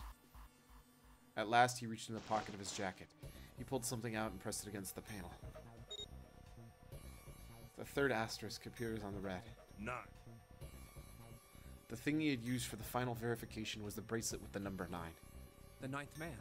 Kubota's bracelet. I believe I've won this game. Did you, though? His smirk made Junpei's blood boil. I've had quite a time playing with you. I must thank Zero, I suppose. Wait, what? Ace doesn't know who Zero is. Junpei's eyes flickered towards Santa. Flicked. Dang, dude, I can't read that word. He hadn't moved since they'd entered the room. Santa was holding his stomach and groaning as if intense pain. If in immense pain. Junpei wasn't sure if it was real pain, but he wasn't sure it wasn't either. What the hell are you planning, Santa? At any rate, this game ends now. I will escape, and the rest of you will have a slightly less pleasant ending. That Clover Heart. Lol. I suggest you enjoy your final moments. Goodbye. Wait! Ace, of course, paid no heed to Seven's request, and laid hold on the lever of the red. With a sickening sense of finality, he pulled it. How bad can a sucker punch be anyways? I mean... No. It can be really bad. If you've never been punched in the solar plexus, you genuinely don't know how terrible this can be. Warning, incinerator activated. Desage maleted. Lol. What? Why isn't it opening? What? One more time. Lotus tried to take advantage of Ace's confusion, and managed to twist herself out of his grasp, but... The last second, he grabbed a hold of her wrist and shoved it onto the red. Now open! Also, I think this is the first time we've actually seen her entire outfit.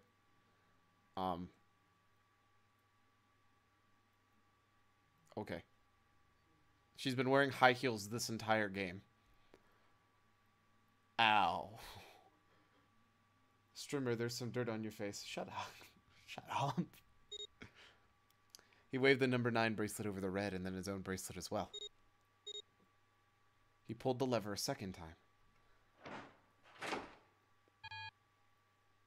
No! What is this? Why? The digital route should be 9! It has to be 9! Then why? Why isn't it opening?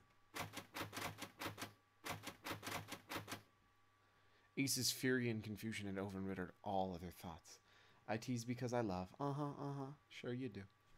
Totally feel the love. Why isn't it opening? Because fuck you, Ace. That is exactly why it's not opening. Because fuck you, Ace.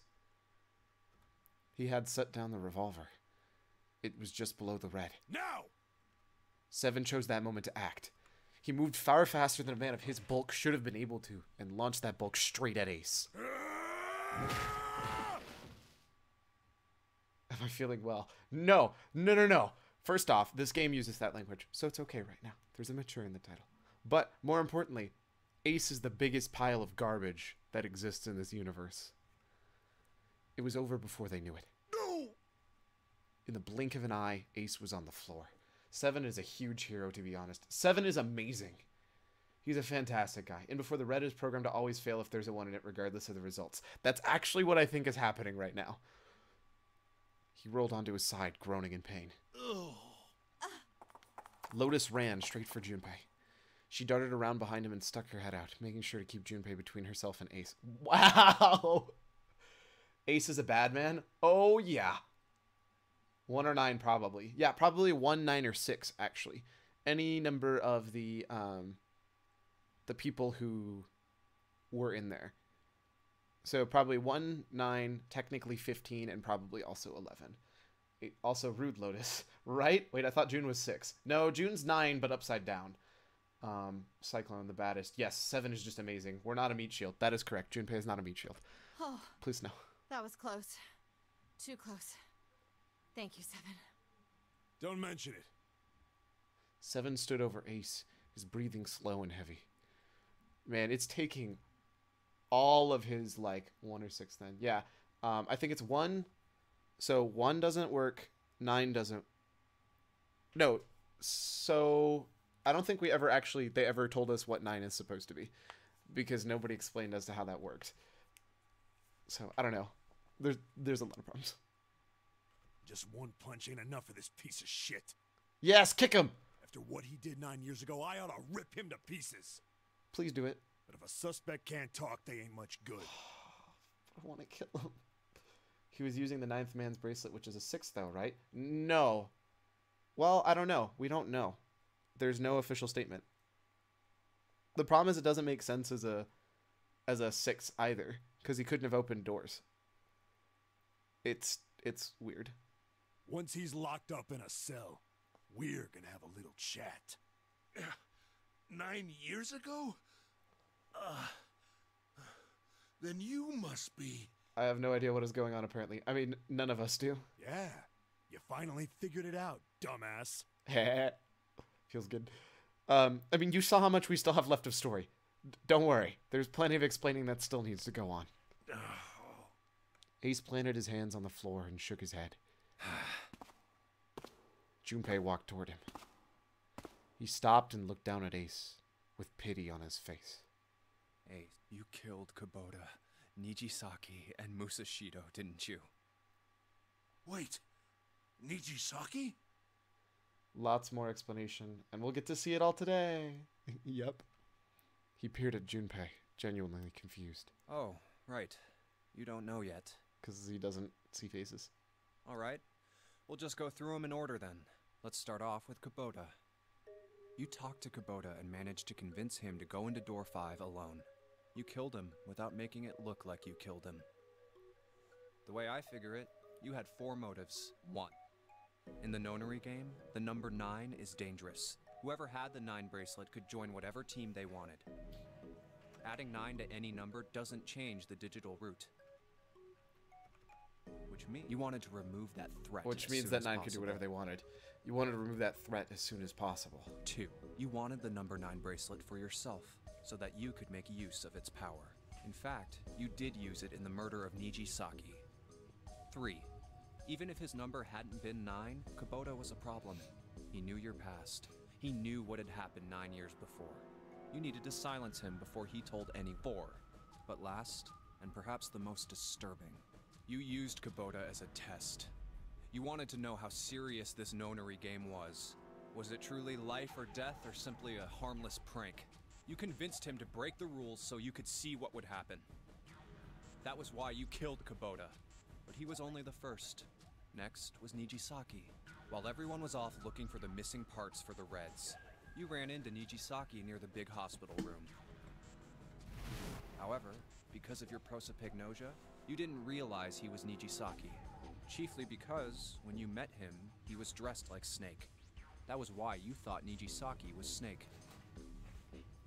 No, that's not... That was Nijisaki? Lol. Why? How did... I'll get to that. How did... Anyway, you thought he was Snake. Snake was one of the kids in your experiment 9 years ago. You remembered him because he was the blind kid.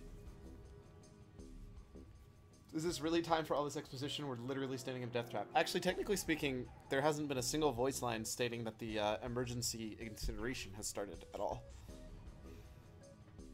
But his presence made you think. Oh, you're totally right. He was blind during the test. Weird. How did Snake get blind? I'm so confused now. Whatever. Snake was one of my subjects 9 years ago. He probably hates me. But if that's true, why isn't he saying anything? Is he keeping quiet because he can't see? Or perhaps he's working with Zero to get revenge on me. Whatever the reason, anyone who knows my past is a threat. Before he tries anything, I need to get rid of him. That was when you decided you had to kill him. The murder weapon was Kubota's bracelet. You just waved it over the red. Verified your own number and then grabbed Nijisaki's arm and forced it over the scanner panel. Then, When the door opened, you kicked him in.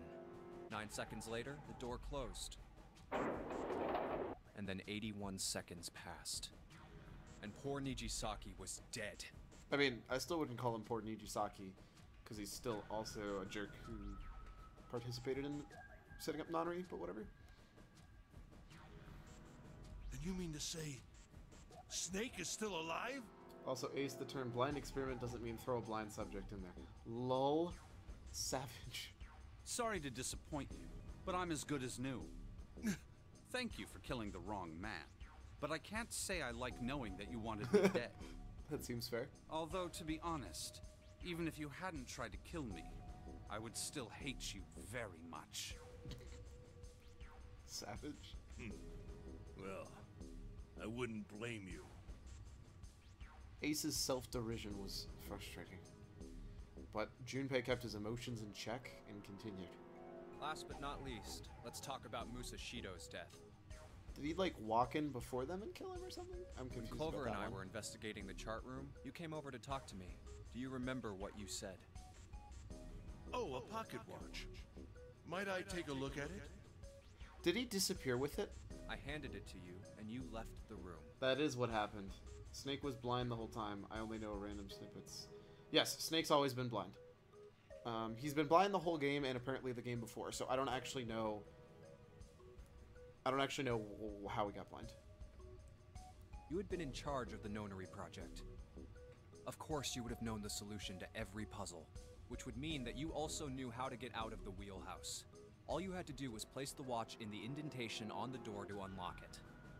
With the door open, you could enter the captain's quarters. Musashido was there. Conveniently placed next to him was an axe that practically begged you to kill him with it. You picked up that axe and buried the blade deep in the other man's chest. Holy crap. One blow was all it took, and then you returned to the chart room as if nothing had happened. Ace is a pretty terrible person. Ace is a 100% unapologetically terrible person. And Clover's axe. It's not Clover's axe. Stop. There was something I wanted to speak with you about, Junpei. Could you come with me for a moment? I had no reason to say no, so I followed you to the wheelhouse. Clover's axe. When we stepped inside, remember how you slipped your hand into my vest? You pulled out a piece of paper, the one I used to cheat during the vote. But that wasn't really what you were after. Your true purpose had been to slip the watch into my pocket. It wasn't a very good plan. Had way too many holes, and someone saying the wrong thing could have brought it all down around you. You must have been desperate. But what made you willing to risk it all to do it? Ace. What kind of axe was it anyways? A wood cleaver? Get out. Is there anything hotter than a girl who can handle an axe?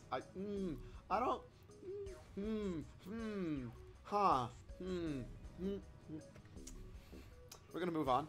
That was the only thing Junpei hadn't been able to figure out. Musashido's murder is the only one I don't understand. You obviously did it. But why? Because of this. Slowly, Ace reached down and pulled something out of his pocket. It was a folded piece of paper. What's with the paper? Just read it. Junpei took it and opened it. Let's see. This is what it said. Number 1. There are 2 ways you might survive this ordeal. The first is to win the Nonary game. The second is for you to confess your sins of 9 years past. Stream 1, Micah 0. Get out. I have prepared a camera in the captain's quarters. The images captured by that camera will be streamed through a satellite and distributed across the world. Simply look into the camera and repent. Once you have confessed everything, I will release you from this ship. To make your confession more credible, I have left you a witness in the captain's quarters. Perhaps he will confess with you. The decision is yours. Do as you please. 0. When I awoke in that room on D-Deck, I found that in my pocket. Man. He knew he wasn't getting out of here. That was why I chose door 1 when we voted. If I went through that door, I knew I could get to the captain's quarters. As you said, I knew how to enter the wheelhouse.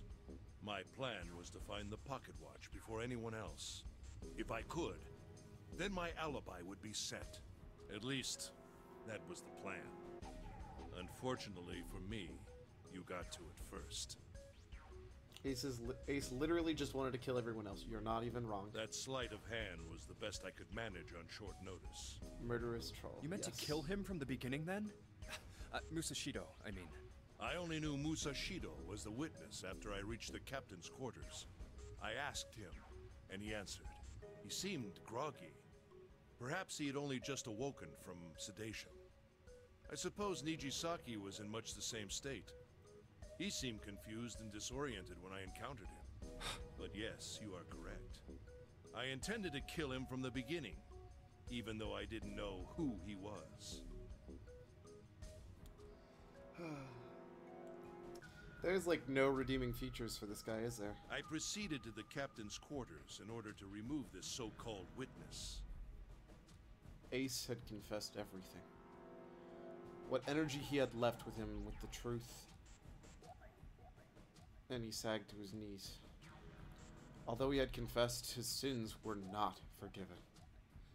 His code is cool. I'm not sure that's a good enough redeeming feature. Also, honestly, it was a horrible idea to try and make Ace face his past crimes. After all, he doesn't even know what a face is. But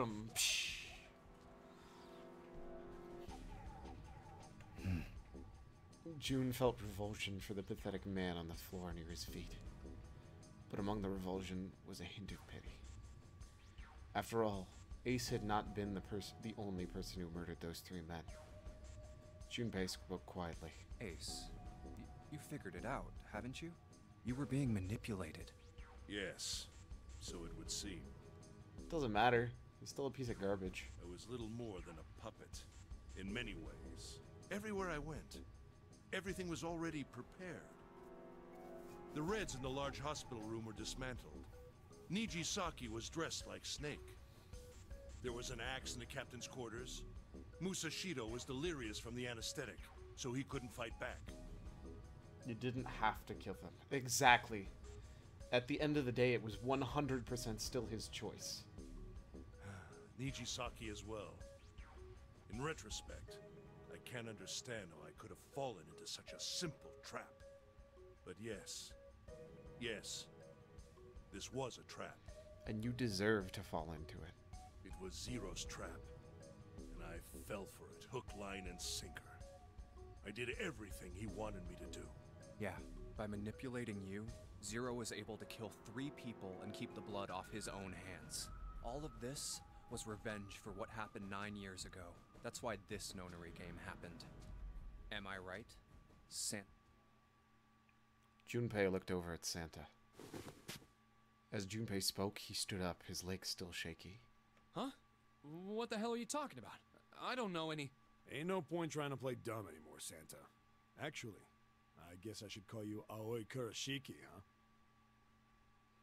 Seven's face was sad as he spoke.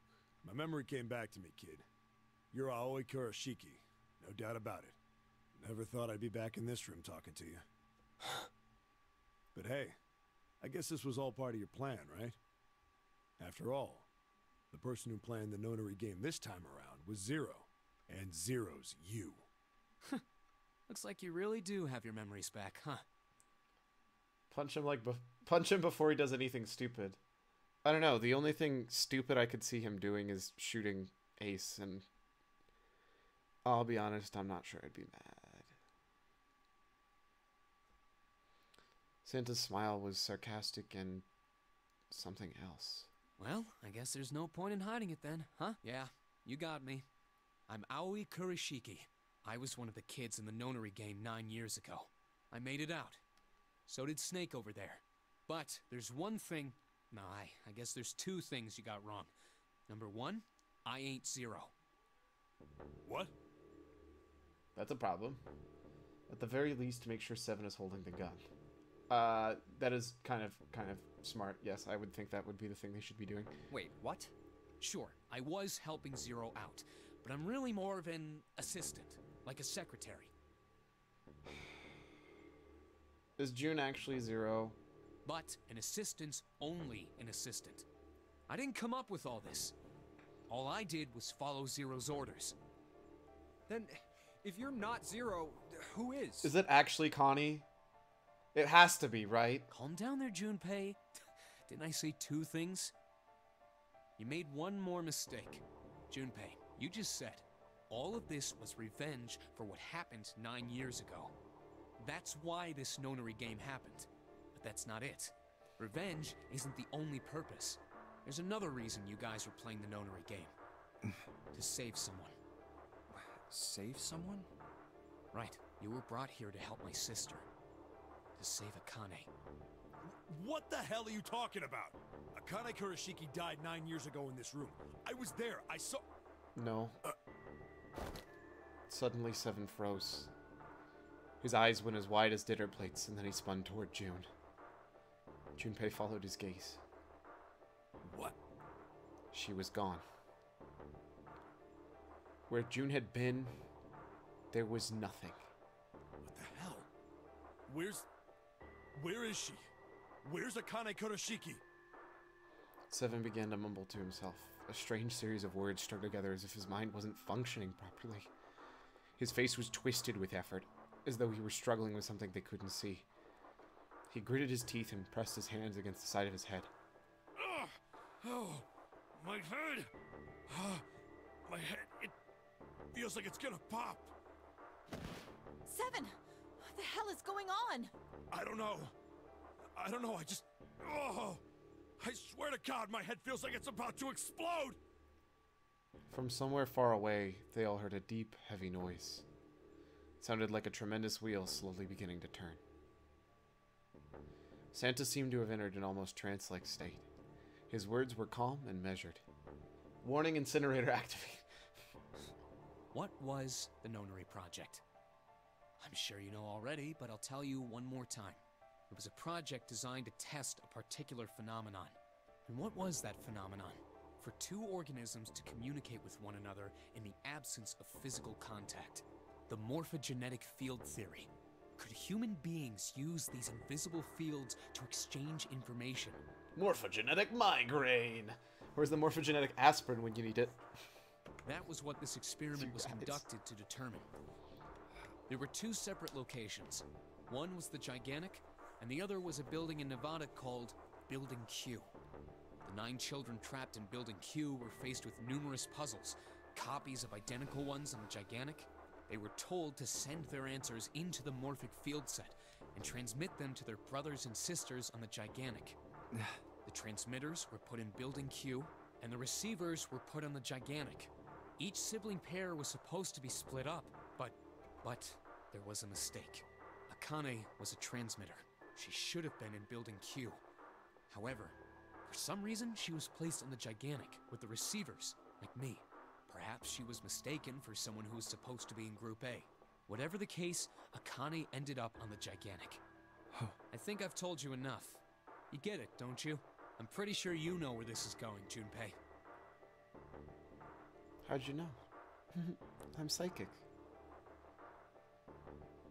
Where what is going? Don't play dumb. You know things you shouldn't.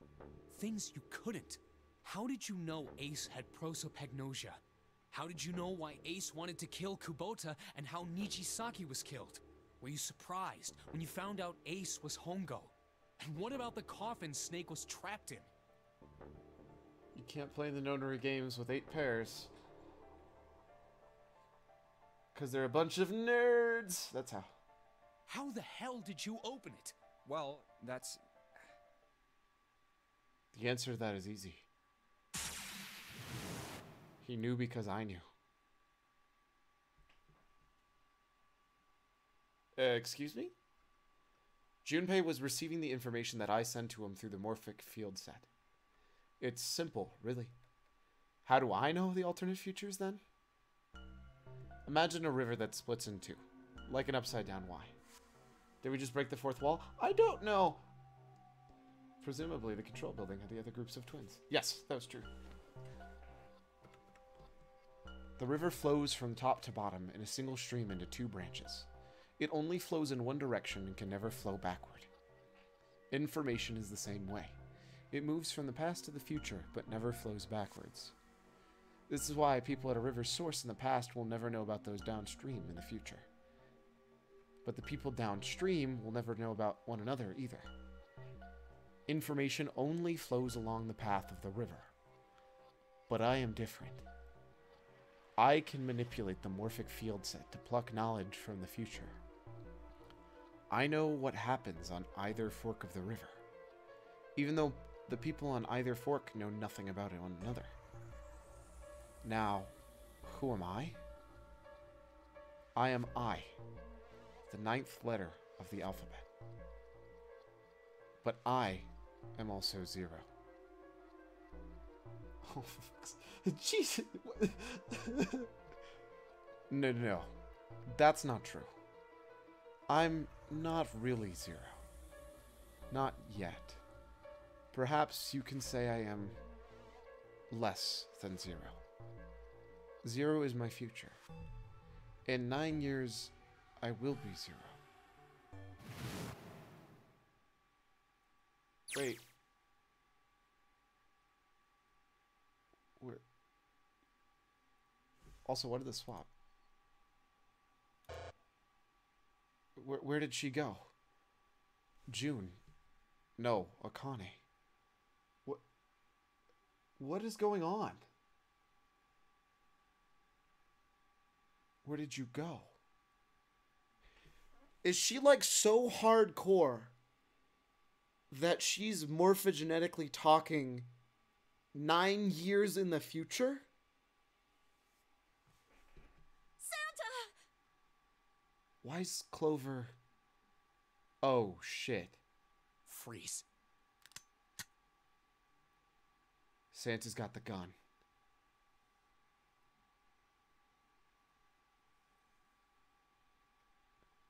Guess he picked it up when we weren't watching.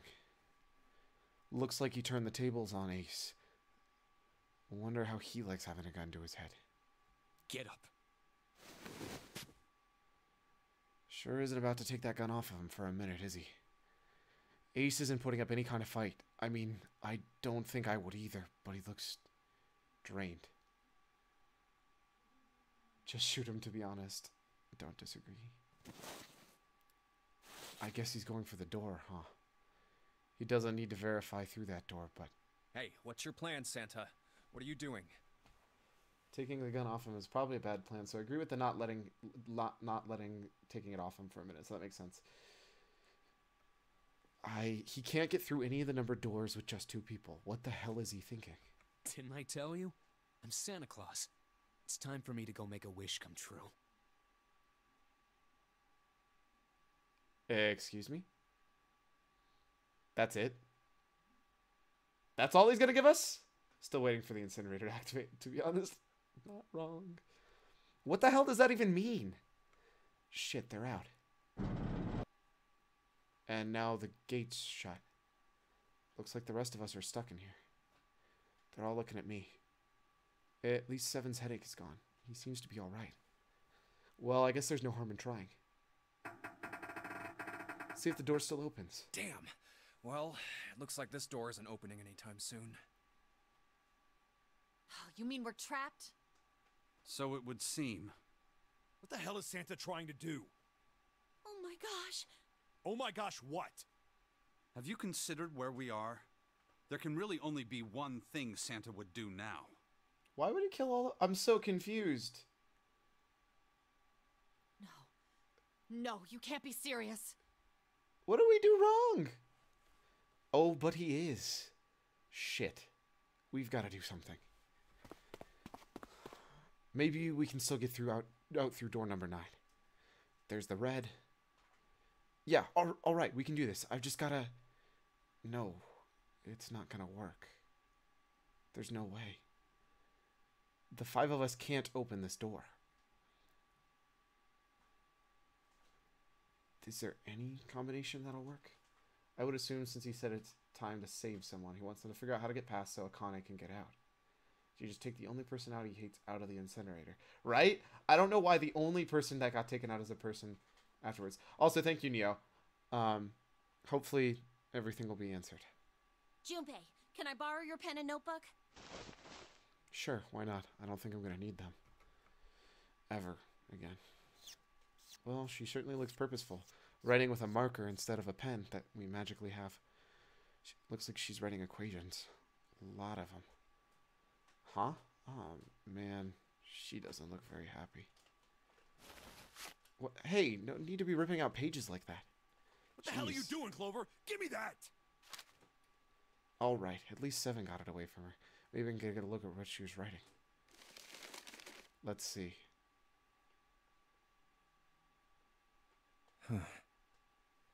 2, 4, 5, and 7. No. No. Absolutely not. Rude, no destroying the notebook. Dude said he doesn't care, and he's like, don't rip it. Right? What? And there's no other way? Lotus. Looks like she figured it out, though. Man, this is just too cruel. It's okay. Go. Lotus. No. Come on, you know we can't do that. Oh, don't give me that. I'm sure you'd love to get rid of me. No! God damn it, you idiot! Whoa. Where the hell did that come from? Looks like she expected that about as much as I did. Without... if you're not... Look, it'd be bad, alright? For a cop, he sure doesn't have much confidence. Bad? Yeah. If there weren't assholes like you around, I'd be out of a job. Uh-huh.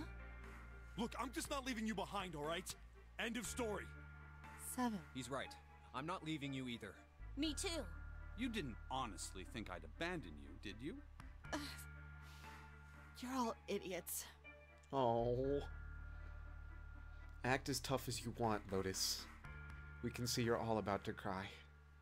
That being said, however, I doubt we would be able to open the door anyway, even if we were to leave Lotus behind. Get fucked. You're not even wrong. Even the blind guy chimed in. 7 is too nice of a guy. Okay, well that's cool and all, but I'm out because I don't want to be burned alive. LOL. Huh? Why? I trust you remember what happened to Ace? I couldn't, see exactly what happened, but... Just being practical here. It wouldn't work. I think Snake's 100% accurate. I was able to guess what he was attempting to do earlier, at the Red. Oh, yeah. No! What is this? Why? The digital route should be 9! It has to be 9! Then why? Why isn't it opening? Just to see. Why don't we give it a shot? Give it a shot? Yes, that is what I said.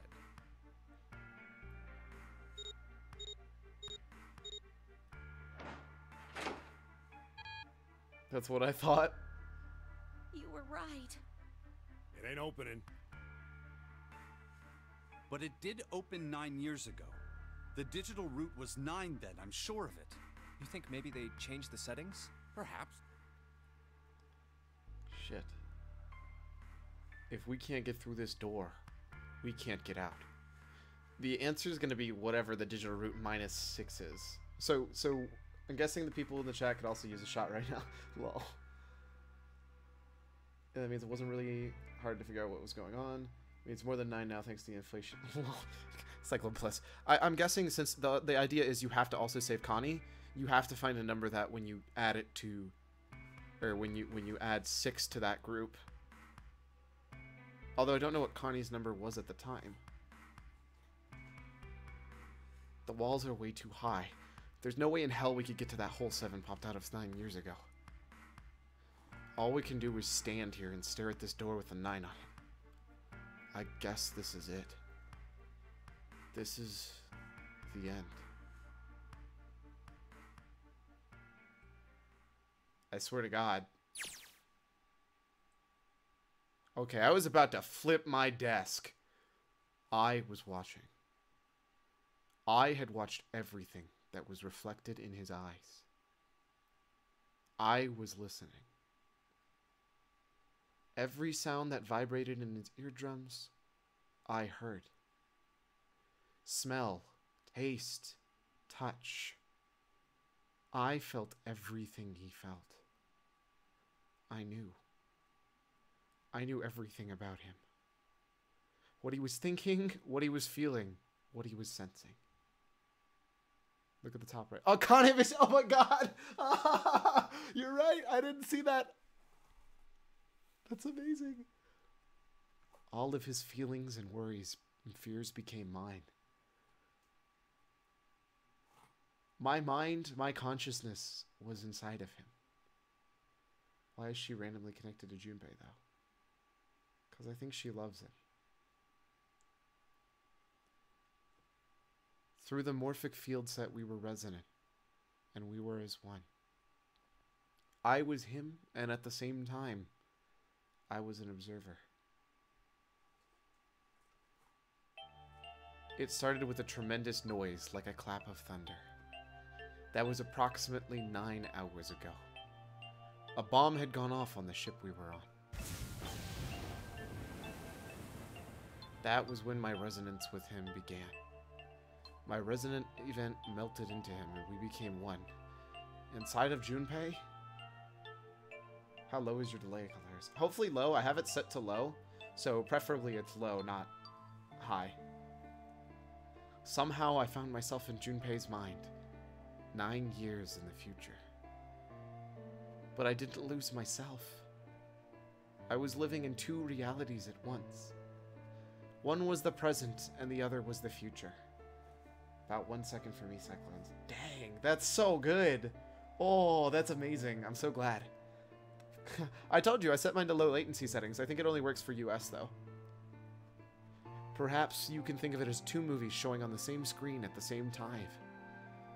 Eventually, it becomes difficult to separate them and determine which movie is which. That's not how that works, but okay. However, if I concentrated, I was able to focus on one or the other. That was why I was able to grasp what was happening in front of me. Come on, over here! That was my brother, Aoi. Aoi. He was yelling. Also, if you think that was good, I once managed to get negative latency. Don't ask how that was supposed to work, but yeah, that doesn't make any sense. After a stream reset, my lowest is 5.8. I mean, to be fair, for being across the ocean, that's not bad at all. I followed him. Around me were 7 other children. That's Lotus's daughter. You can't tell me that that's not Lotus's daughter. Right? Am I crazy? Does that look like Lotus, or am I just thinking of the wrong person? I don't know. For some reason, that person looks like Lotus to me. Whatever. Moving on. They all looked like they were about my age. Come on, hurry up! We all ran down a long, straight hallway and burst into the large hospital room.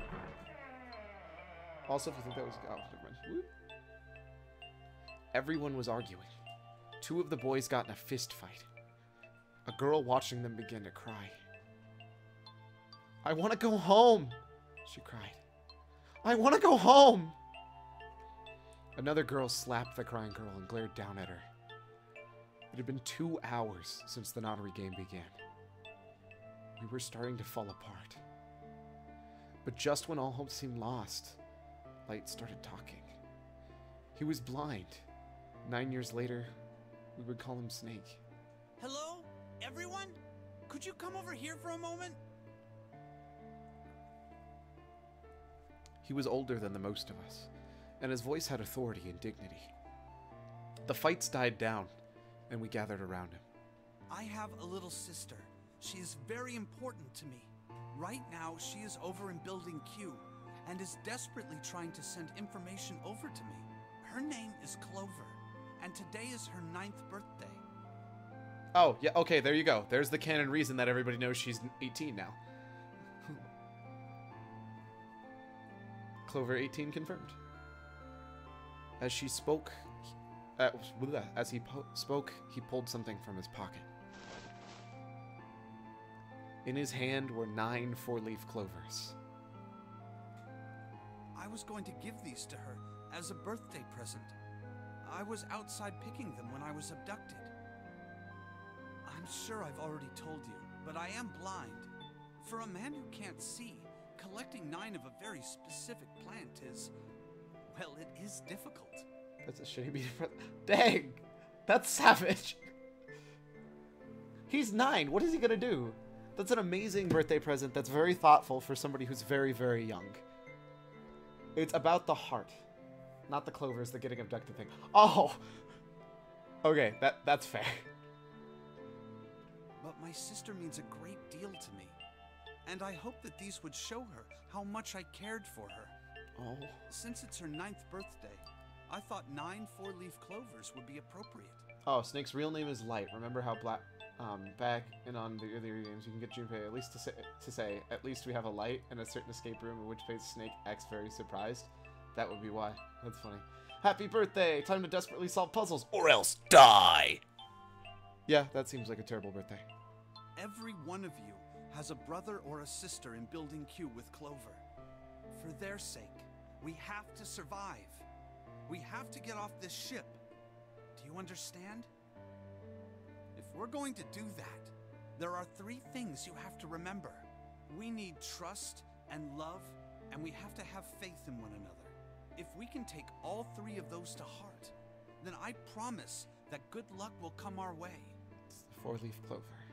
Did you know that the leaves on the 4-leaf clover mean faith, trust, love, and luck? Those words are leaf words. So if you believe what I've told you, and you understand, then I want you each to have one of these. They're a promise between friends. He gave a clover to each of us. I took one too. Eventually, he was left with only a single 4-leaf clover. He had one last thing to say. Now, don't ever forget, so long as you have that, we will always be connected. Do you understand? Also, this music. Yeah, it's really perfect. When he finished, the tension of only a few minutes before was gone. We were calm. After that, we ran around the ship for a while longer. Can I swap this?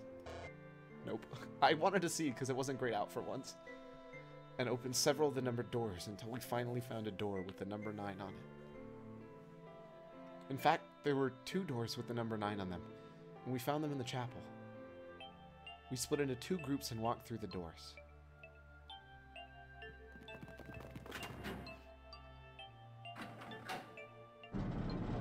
We ignored the caution sign that said incinerator, because why would that hurt us? Snakerpy.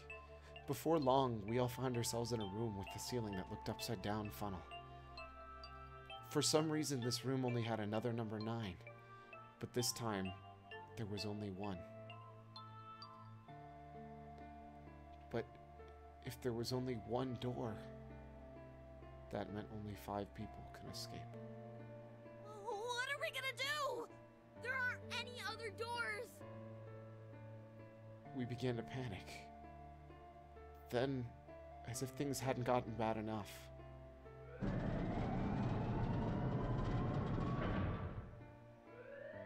Warning. Warning. Emergency incineration command has been acknowledged. Automatic incineration will take place in 18 minutes. Please evacuate the incinerator immediately.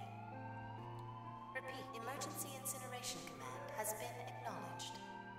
warning, emergency incineration. What? What's happening? What did that thing say? That didn't sound good. My brother Aoi swallowed hard and answered. I think it means this room is gonna burn. Burn! The plaque on the door says incinerator. Oh my gosh. And that voice said that the incineration is about to start.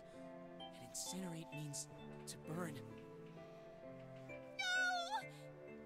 Help me! Abject terror filled the room as everyone began to scream and cry. Every pair of eyes were filled with despair.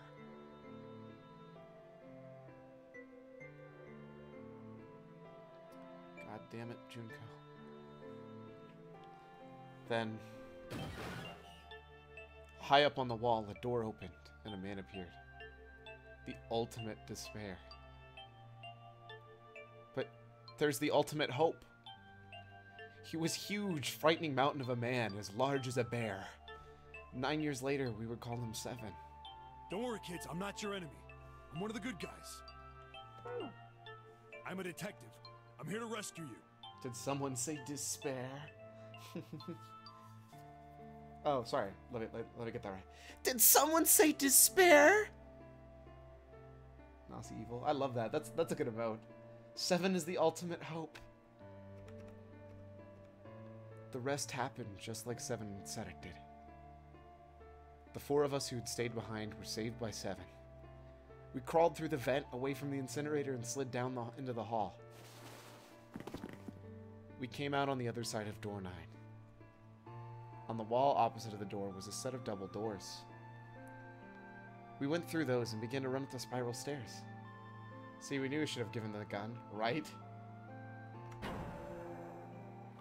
As we ran, I led the way. Behind me were Nona and my brother, Snake, and 7. Nona. Who's Nona? Is that... That way he could have taken down all of the villains with truth bullets. Or normal bullets. That works too. The other children, the ones who had gone through door 9 before us, were up ahead. I could hear them cheering each other on. We ran and ran and ran. We leapt across as many stairs as we could and kept running. The stairs spiraled upward like a tornado. Eventually I pulled ahead of the rest. Perhaps Nona had slowed them down. I didn't want to lose them, so I slowed down as well. I didn't want to stop, but I glanced over my shoulder from time to time to see if they caught up. This was when I realized... Oh no, where is it? Did I drop Jumpy's present? No! I knew I had it with me when we passed the vent. Then, had I dropped it when we slid out? Don't you do this! Don't you do this! I had to go back. I had to. I swear, if you go back for some stupid gift... But I knew I couldn't tell the others. They would stop me, I was sure of that. Yes, because it's stupid! Don't do this! No! I didn't stop to think, I simply moved. I ran to the central hall, the room that connected all the others to the areas of the ship. I hid in the shadows, and moments later I felt a rush of wind as they ran past me, up the staircase. I waited until they were out of sight, and then I ran. I moved as quietly as I could, down and down and down. Finally, I reached the bottom deck. I ran to the hallway and looked around frantically. There it is! It was just where I thought it would be, sitting under the opening of the vent. I ran over and snatched it from the floor, but as I ran back towards the stairs and freedom...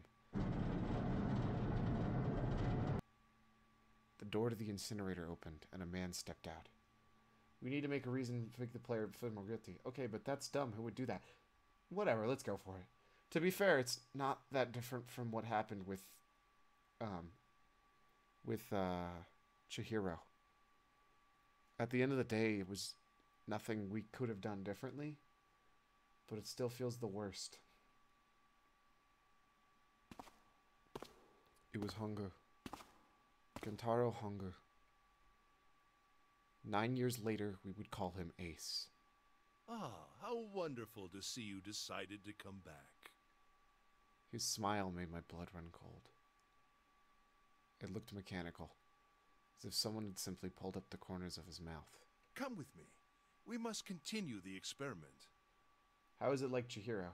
Chihiro didn't run backwards towards someone trying to kill her with a random person. No, I meant the making the player feel guilty. Because she asks you specifically who she could get help from.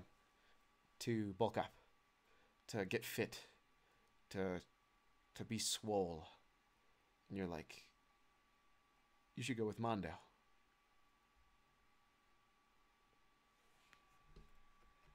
I shook my head, eyes wide. Slowly, I began to walk backwards. 1 step. 2 steps. 3 steps. Then I spun around and broke into a run. I felt Hongo's hand close over my left wrist.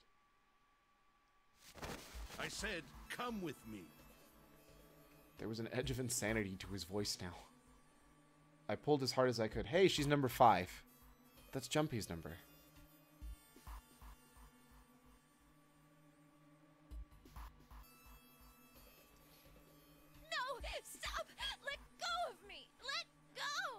Girl, what did you expect to happen, right? I shook my body and I flailed my arms, trying desperately to get Hongo to let go of me. But I was still only a child. I was no match for a man like Hongo. Stop struggling, goddammit! Do as I tell you! He heaved onto my arm, trying to pull me into the incinerator. I screamed. Help me! Somebody help me! Then, suddenly, Akane! the door to the stairs flew open, and my brother Aoi burst out of it. Behind him came Seven and Snake. Akane! He cried my name again as he leapt towards Hongo. You came back! I cried out. But then... Ah, you're too late, idiot! Geez, the other girl should have slapped her. Right? Thank you for noticing that yourself. I didn't want to point it out, but yeah. Yeah, I was wondering what her number was, because that's part of what I was thinking about. If we're trying to save her anyways, it'd be nice to know what her original number was.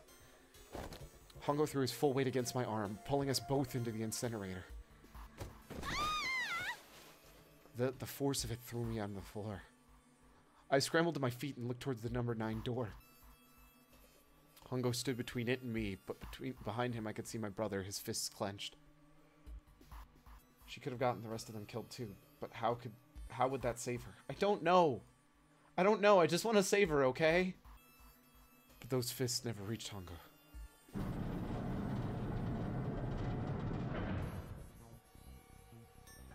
With the cold, heartless screech of metal on metal, the door slammed shut. Hongo glanced at me mechanically, his face registering that there was an object there, but not anything he would consider a human being. He turned away and walked to the red that sat next to the door. He reached into his pocket and removed 2 bracelets. He waved them both over the scanner panel. 2 asterisks appeared on the red. He checked the screen, then tossed the bracelets carelessly onto the floor. What was he doing? What was the point? He made no effort to explain himself, of course. He said nothing at all and walked past me, though I were nothing more than a rock on the roadside. Moments later, I'm infuriated by how dumb she is. You're not wrong. The 2 other doors slid shut as well. Faintly, I could hear someone pounding on the door behind me. I turned around and ran towards the door at the number 9. Akane! Akane! Are you okay? I could hear a voice from the other side of the door.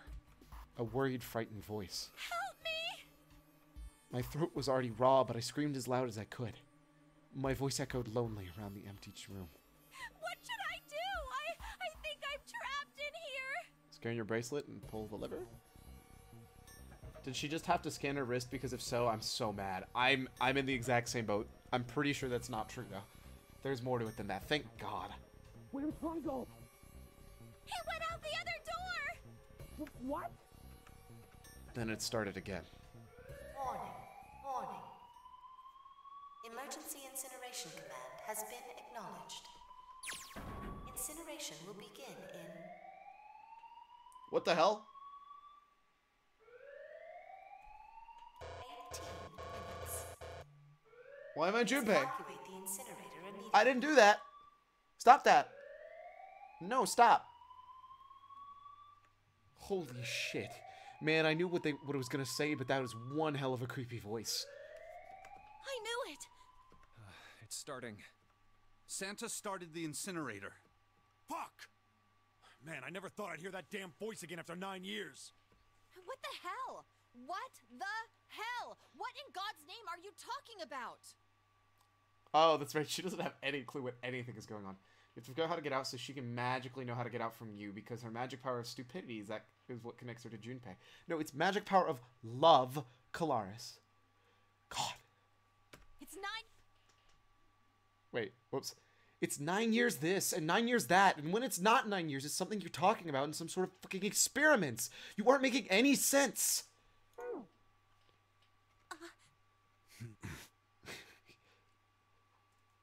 You pronounced it horribly wrong. Stupidity, you pronounced it horribly wrong. No, nope, it's love. I'm sorry, Lotus, but we really don't have time to explain it right now. Savage. So savage. Love is a completely different word than stupidity.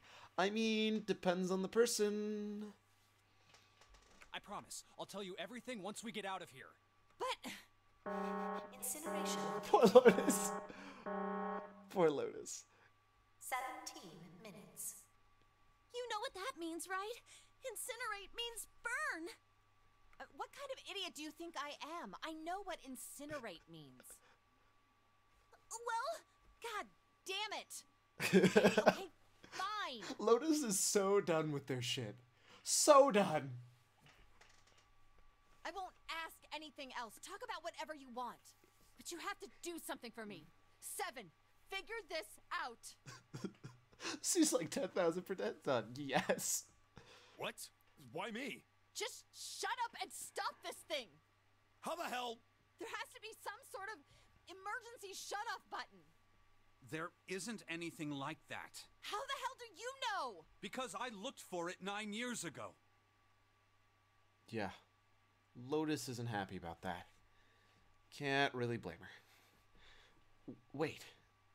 The floor, it's moving.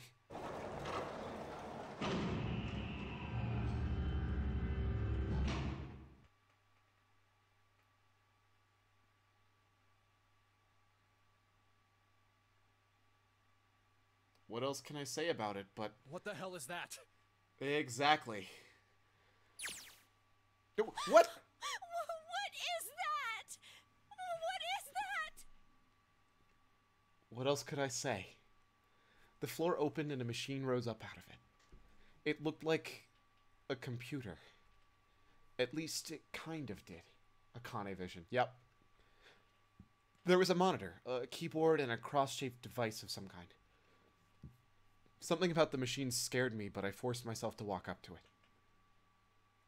I was terrified. Tears poured out of my face. I wiped them off even as more took their place and forced myself forward. Finally, I reached it. I looked at the screen. It was blank. Oh. All I saw was my own frightened face staring back at me from the glass, drenched in tears. All I can see on the screen is a reflection of my own face. I'm looking kind of freaked out. Girl, you shouldn't have gone back. You're not wrong. You have 17 minutes to beat this video game. Good luck in Before It's Battletoads. Rest in pieces. I am dead. I know I'm sweating like crazy, but seeing it kind of drives it home. Okay, Junpei. Just calm down, alright? Everything's gonna be okay. Ugh, man, I wish that thing would just shut up. Incineration will begin in 15 minutes. Alright, back to this thing. If it's only showing up now, then it's gotta be important. But what the hell am I supposed to do with it? Hey, move! Hey, we're all tense, lady. That doesn't mean you get to shove people around. Except she does have justifiably the reason to do this because she's a programmer. But we don't know that because we didn't go down that route with her. Okay, it's turned on. There's nothing on the screen, though. Oh, this is bad. This is really bad. If there's nothing on here, how are we supposed to do anything with it? Sure, I'll just push buttons. I'm sure that'll... Huh. Well, at least it's on now. What's on the screen, though? What is this? What I just said, Clover. Where are all the 9s? Kappa. Actually, there's not a single 9 on this. Impossible puzzle, no 9s. GG, no re. What's up? It looks like some sort of puzzle. It's got a bunch of numbers and letters scattered across a 5x5 grid. The numbers range from 1 to 8. Do you think that if we solve this puzzle... the incinerator will stop? Yeah. Well, we can hope, right? Alright, puzzle. How do you work? Man, that goddamn voice again. Incineration will begin in 13 minutes. Shit. 13 minutes. Can we really do this? My heart feels like it's gonna pop. My heart was pounding like it was about to explode. I stared at the puzzle on the screen. I was sure I had to solve it somehow, but I had no idea how. My connection to Jumpy had been gone for a while. His mind was gone. I couldn't get any more information from him. I felt the seconds tick by as I stared at the screen, completely lost. My cheeks felt hot as tears poured all over them. Then I heard a voice. Hey, what are you doing? It was muffled. I turned around. That face. It's heartbreaking, dude. Pressed against the window at the entry door was a face. A frightening, evil face. Oh, could you not? Could you not? It was Hongu. How long had he been watching me? Ah, don't know what to do. He was yelling, but his voice was still muffled. It's simple, really. But I suppose I might as well tell you. Just solve the puzzle on that machine.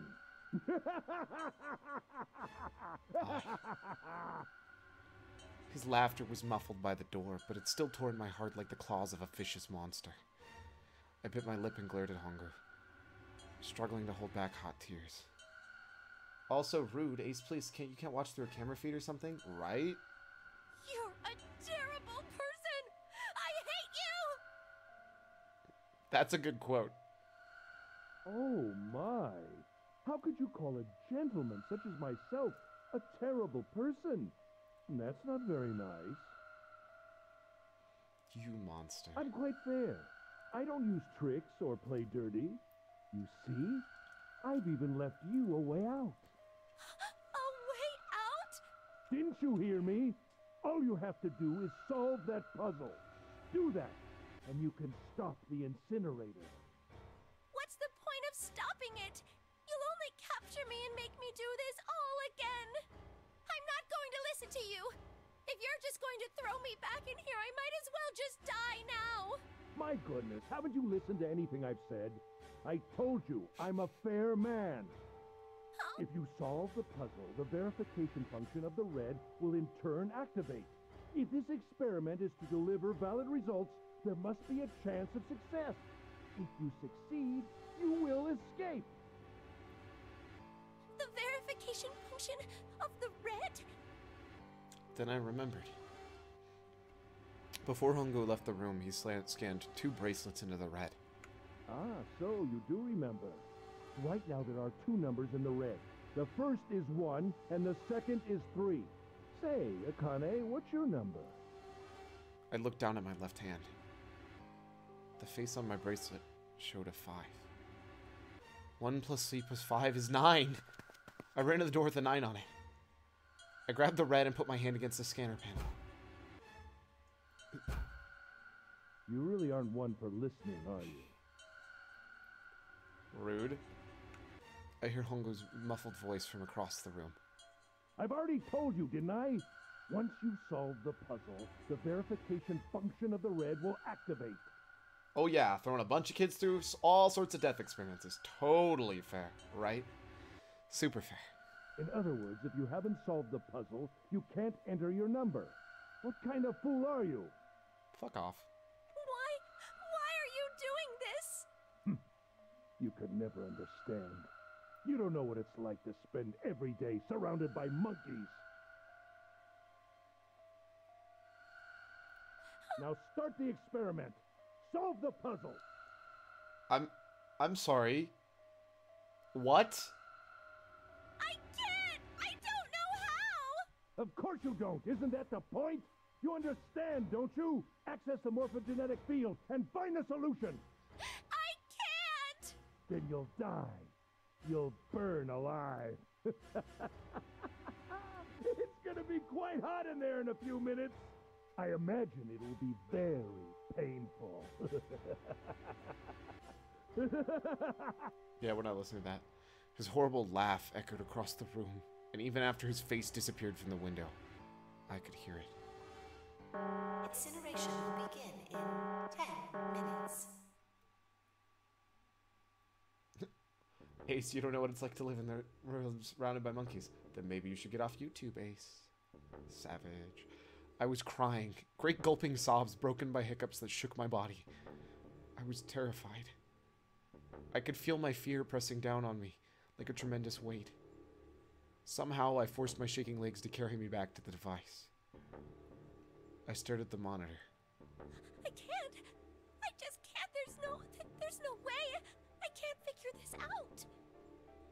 What was I going to do? I didn't know. I didn't know. I didn't even know where to start.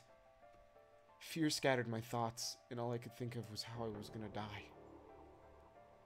My palms were sweating, my knees weak, mom's spaghetti on my sweater already, and my blood was boiling in my veins.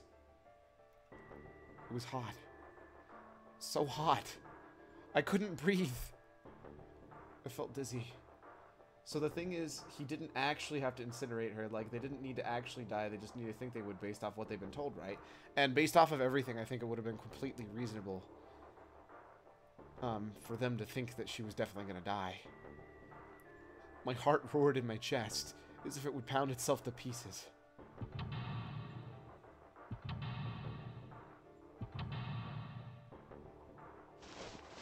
I reached into my pocket. I wrapped my hand around the thing I'd come back to get.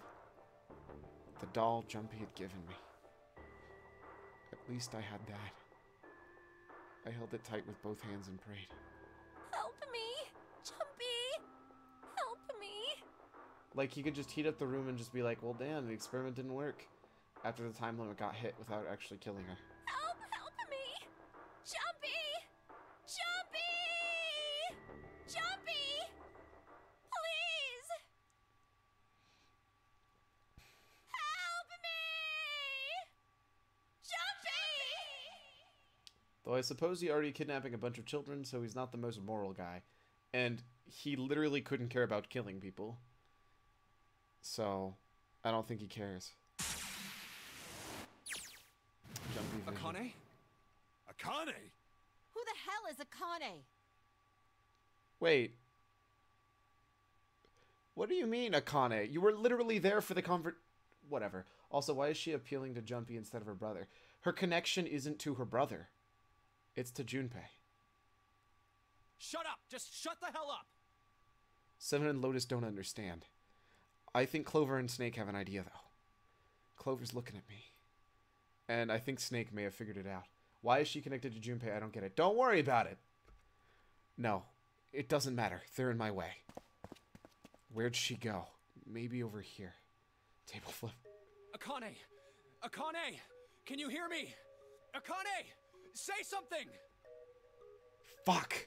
Did something break our connection? I swear I just heard her. Akane! Shit! Answer me! Akane! Jumpy? I spun around. I heard a voice. His voice. I looked around. He wasn't in the room, of course. But I'd heard it so clearly. Like, he was right there. Jumpy! I screamed as loud as I could. Akane! Jumpy! Okay, this is getting us nowhere. Please do not hate the tables. Tables are people too. Savage. Stop! Stop! Stop that! That's her! She's there! Then that means... Akane! Akane! Morphogenic fields break not just space but time. Amazing. Only for these two. Jumpy! Kane! Jumpy! Kane! Jumpy! Kane! Jumpy! Are you an incinerator right now? Yes, I am!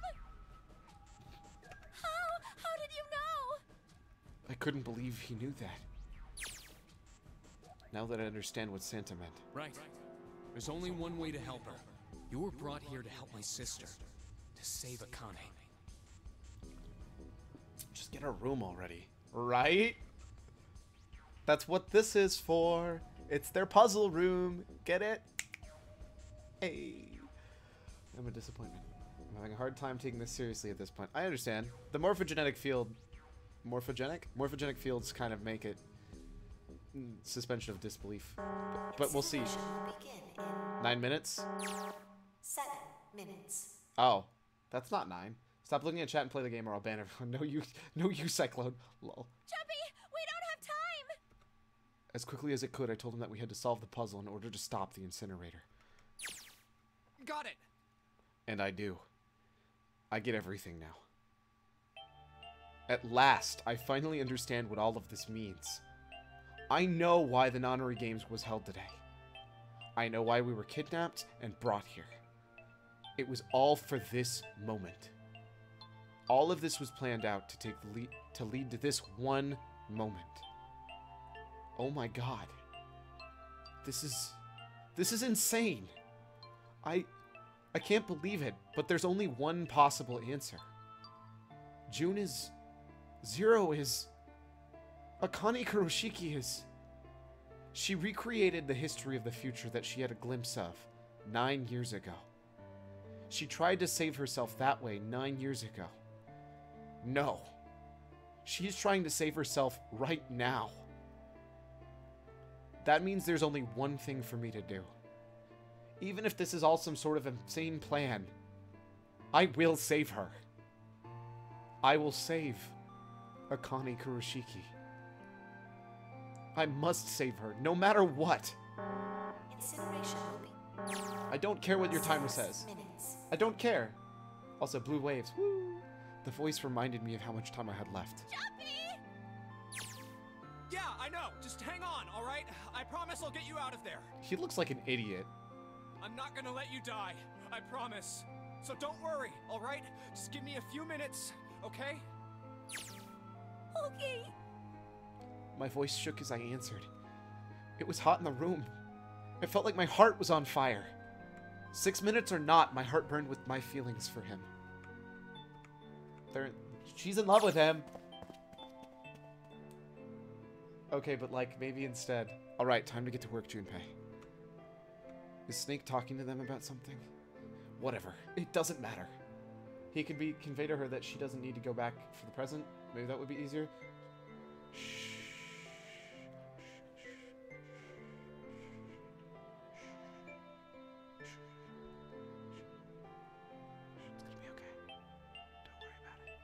Whatever. It doesn't matter. Get out of my way. Hey, what are you... Just trust me, okay? Sorry, Lotus. I didn't mean to snap, but there's a lot more at stake here than your pride. I'll apologize later, alright? Now, let's have a look at this thing. We've got numbers all over this grid. I think the panels are out of order. So if I just need to switch these out, starting at it isn't going to accomplish anything. I'll just have to try. Just think of what I did all those times before. I'm gonna do this on my own, with my own mind. I'm gonna solve this problem. Seek a way out. Is there anything around this room? Oh no, it's literally just this. Oh. When I pressed hint, numbers appeared in the empty spots on the grid. They're all single digits. I get the feeling the numbers change when I switch out the yellow squares. But this square at the bottom, why does it always stay blank when I press hint? Pressing a button again makes the numbers disappear. Looks like I can turn them on and off. There's some special meaning behind those two modes? What could it mean? Well, what's Akane's? Maybe I need to make all the numbers in the squares the same.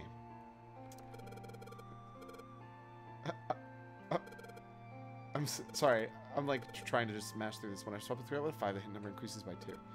But the hint just adds the surrounding numbers. Oh, okay. It's actually a lot more at stake than your pride. Yeah, Jumpy, so maybe let someone else smart actually do the damn puzzle. Savage. All 9s. That makes sense. That's a 9, so we're halfway there. D? Nope.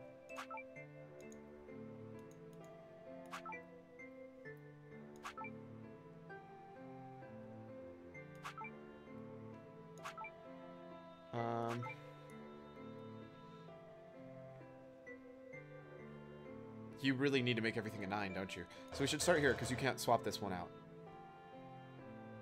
9, 9, 9, 9.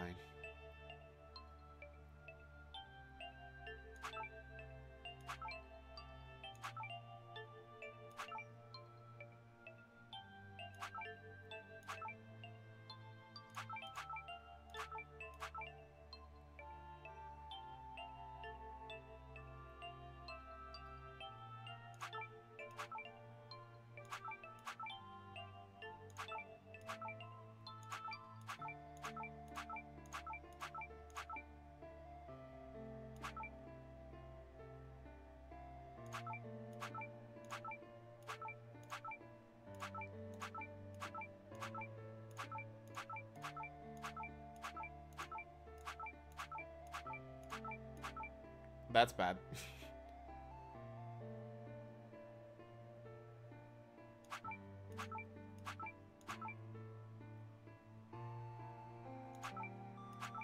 I can't get the answer.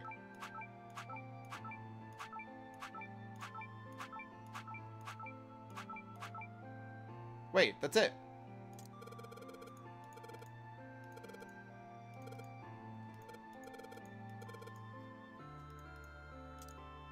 I have 9s everywhere.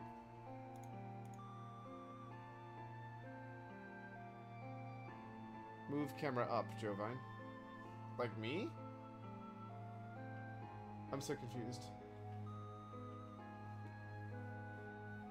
Do the letters spell out password? P-A-S-S-W-O-R-D.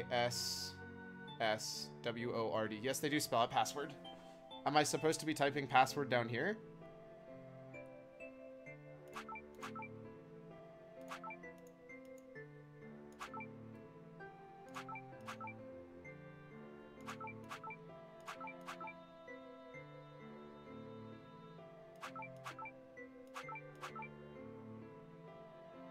Oh, is it all supposed to be...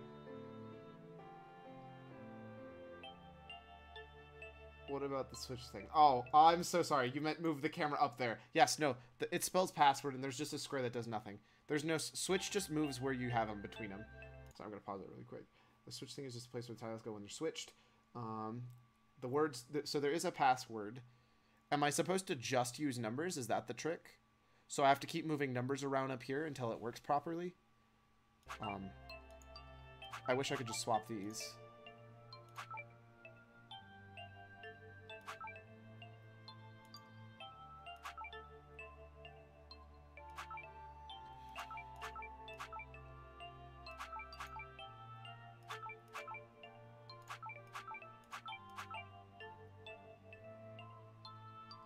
So 3 plus 3 plus 1 obviously won't work.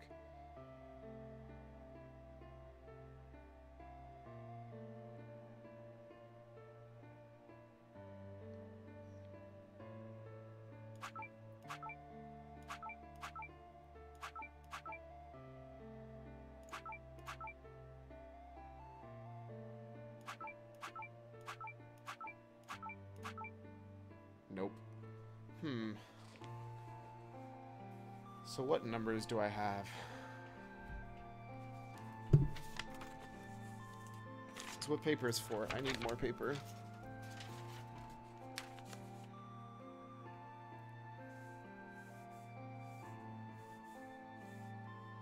Well, it's a 5x5 grid.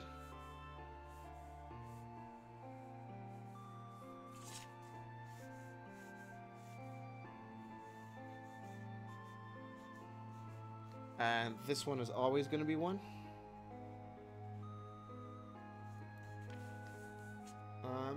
So we have 1. There's no 2s. 1, 1. 2, 3, 4. 4 3s. Actually, let me just write them. 1, 5, 7, 3, 8, 3, 6, 8, 7, 3. So I have 1, 1. 4 3s, I think.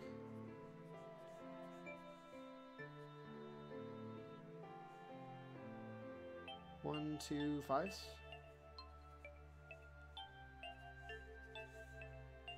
2 7s.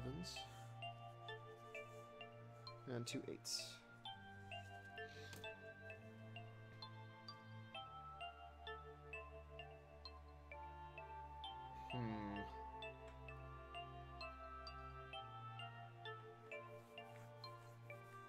Oh, this is far too much thinking. And if I was actually in this situation, we would have lost already.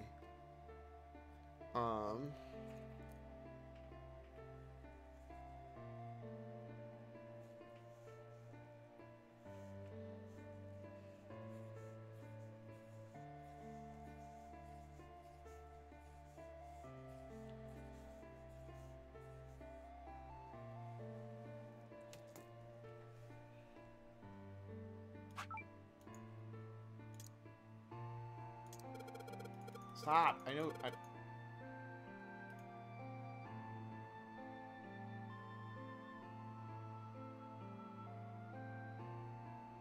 Oh, wait.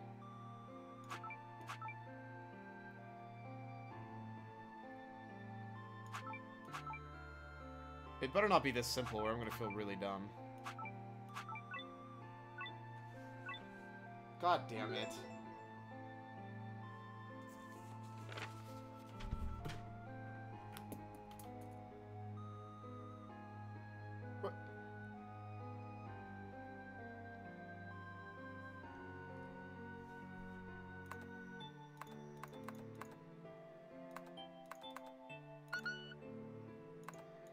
What?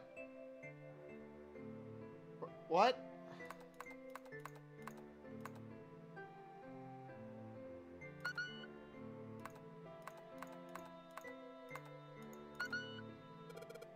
Password. I'm inputting a password now then. Are there any hints? What the hell am I supposed to put here? It's the numbers. Jovine, the number. I don't know what the numbers are! I have no memory.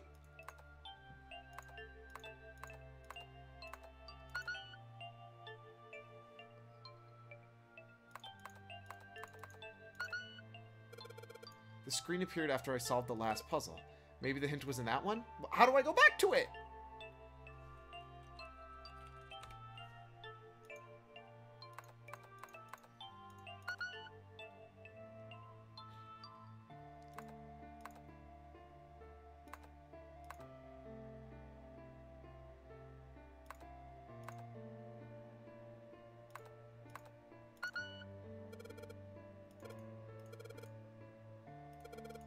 The 9th square. Maybe that's the password. Oh, fuck! Bug off! Yes, that's it.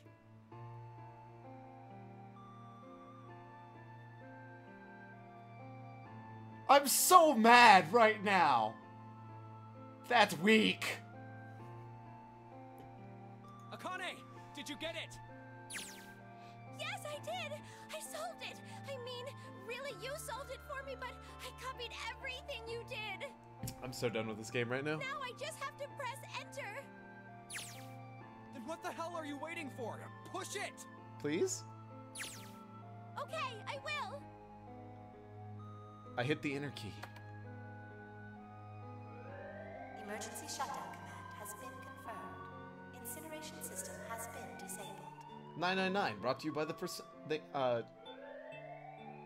I know it's not the percent operator, it's modulo? By the module operator. It's mod. There you go. And she did so much unnecessary stuff. She copied everything you did, cause she's kind of already dead because it took you so long. I don't know what you're talking about. I'm a god. Jovine was obviously gonna be the password. I had to try it, man, okay? What was the point of the freaking lever? Why? What did we do all that for? I'm so mad right now. Jumpy! It worked! It worked! The incinerator shut down! It worked! I still don't get why you couldn't just be like, don't go back for the damn present. I think it's because you only have certain times where you can actually talk to each other through the morphogenic field. And that is not one of them. Tears rolled down my face as I cried out to him, but they were a very different sort of tears. Puzzle was a lot better than the original, mind you. First of all, it wasn't quite as easy to guess, and second, the interface was much better. Blah, blah, blah. Kylaris is throwing a fit over here. Are you pupset, Kylaris? Are you pupset? A wonderful feeling of accomplishment and relief flooded over my body. At the same time, what strength I had left disappeared, and I collapsed to the floor. For a while, I just lay there, laughing and crying, just enjoying to be alive. Kaya's tilting the pup out, lol. Morphogenetic bullshit. I mean, yes. Every time I thought about him, I thought my heart would burst. Whew. I can't quite believe we did that. But I'm glad. I'm so glad. I feel like my heart's on fire. Is the rest of my body about to be on fire? No. I don't have that time to be thinking about that kind of shit. At least Nightbot let me use his caps now. Plot twist, Junpei is still dead. Now what? That's definitely what it feels like right now. I need to tell Akane. Akane! Sorry, but things are kind of busy over here. I'm gonna have to hang up now, okay? What? You don't just hang up a morphogenic... You can't just hang up a morphogenic whatever. That's not how this works. That's not how any of this works. Oh, of course, that's fine. What? I wiped the tears from my eyes and nodded vigorously, even though I know he couldn't see me. Then I looked over to the corner of the floor. There was the 2 bracelets Hongo had left behind.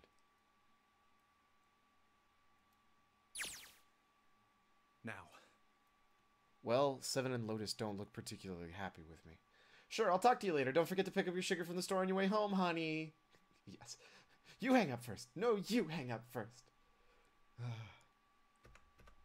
Not a very nice look to give someone who just saved your lives, guys. Junpei, are you... Okay? Shut it. Right. Okay, so now maybe they have a reason to be pissed off. So what if I haven't pressed the enter key yet? Alright, nothing holding me back now. Here goes. Wait. Incineration will begin in 90 seconds. What? It doesn't sound like it's stopping. No. Interface of the entire game. The entire game was, top screen was Junpei's POV, while the bottom one was Akane's. The same hold here with the adventure novel modes. It's why I was convinced to use it. Similarly, the touchscreen was used to transmit information through the field. It sounds like they definitely have some really cool stuff, and it would have been better on DS, but I really like how... I still think it's really, really fun. Rip Jumpy, ha ha ha. You're a terrible person. What the shit? Why isn't it stopping? Okay, maybe I didn't hit the key hard enough. Just hit it again. And again, and again, and again. Okay, that's not working either. The alarm's still going off. It's time for Akane to finish opening door 9, which will somehow open door 9 years in the future. It's not stopping because you suck. What the hell is going on? I've got all the right numbers and all the right boxes. It's perfect. So why the fuck isn't this thing stopping? Incineration will begin in 60 seconds. Wait, of course. That's what the numbers showed up after the puzzle mean. 2 plus 4 plus 5 plus 7 plus 8. Snake, Clover, me, 7, and Lotus. Then door 9. No, that's it. That number on the door isn't a 9. It's not even a number. It is hidden, but an exit can be found. Seek a way out. Seek a door that... Holy shit. Of course. Then we just have to put the right number into the red and... Incineration will begin in 30 seconds. Then do it! Shut up and do it! Run, guys! Get to the door! Run! Oh shit, oh shit, oh shit, oh shit, oh shit. Don't have much time. Man, I sure hope they can trust me on this one or we are all fucked. Alright, no time to explain, just go. Quick! Verify your numbers on the red. Verify? Who? What combination? All of us! We all need to verify! What? You really think this is a good time to ask questions? Just do it! Hurry, hurry, hurry. Incineration will begin in... But this is all still dumb. I'm gonna read that as soon as I'm done with this. 8, 7, 6, 5, 4, 3, 2. Central gate has been opened. Incineration system has been disabled. Oh my god.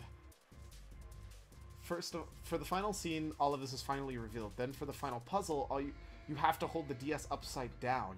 This puts the touchscreen on the top side of the system, symbolism for the fact that Junpei is now the transmitter instead of the receiver. That's actually really cool.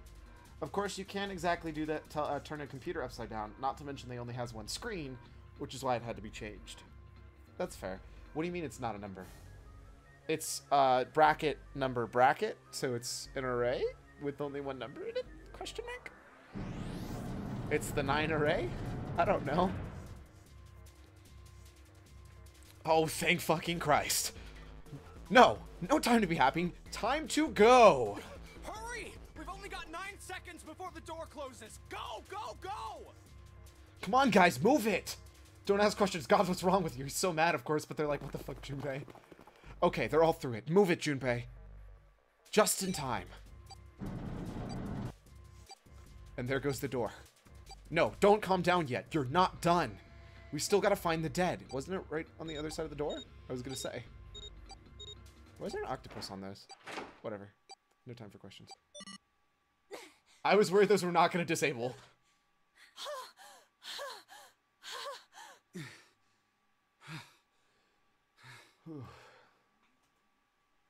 Shit.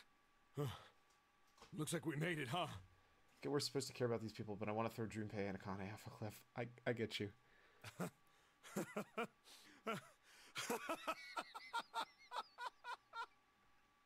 Man, that guy sure can laugh when he wants to.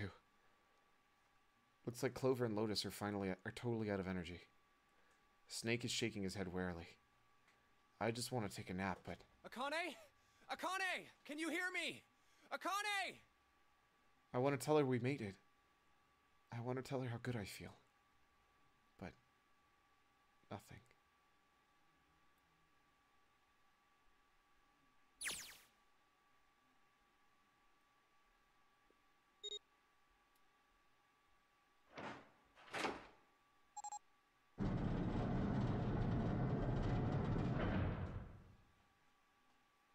The door opened.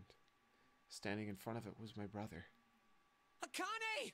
Oi! I cried his name, even though my voice was almost gone from screaming, and leapt into his arms. Oh, oi! Akane! I buried my face in his chest and cried again. I cried and I cried and I cried. The steady thump of his heart in my ear made me feel like I was home. Its beat was almost like a lullaby. I wrapped my arms around him as far as they would go and held him as tight as I could. Just to be there felt like a miracle.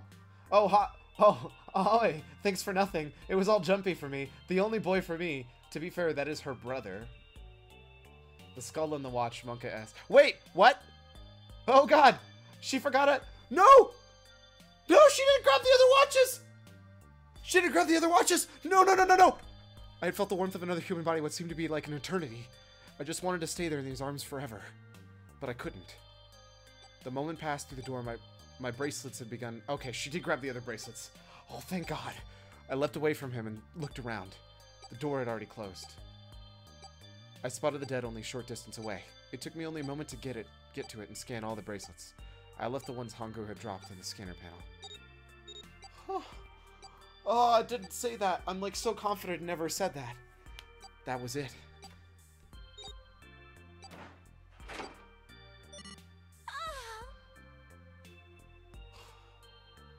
I took a deep breath and looked around again. The huge detective who we'd call 7 and 9 years and Snake the blind boy were looking at me. God, bless. They seemed to have been utterly stunned by my appearance. Their eyes were wide and their mouths hung open. Alright, let's get out of here. If we don't book it, we might run into Hongo again. Aoi was right. It was time we got moving.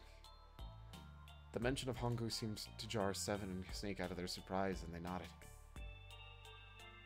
We took off running up the spiraling stairs to freedom. But did she get the goddamn present? Yes.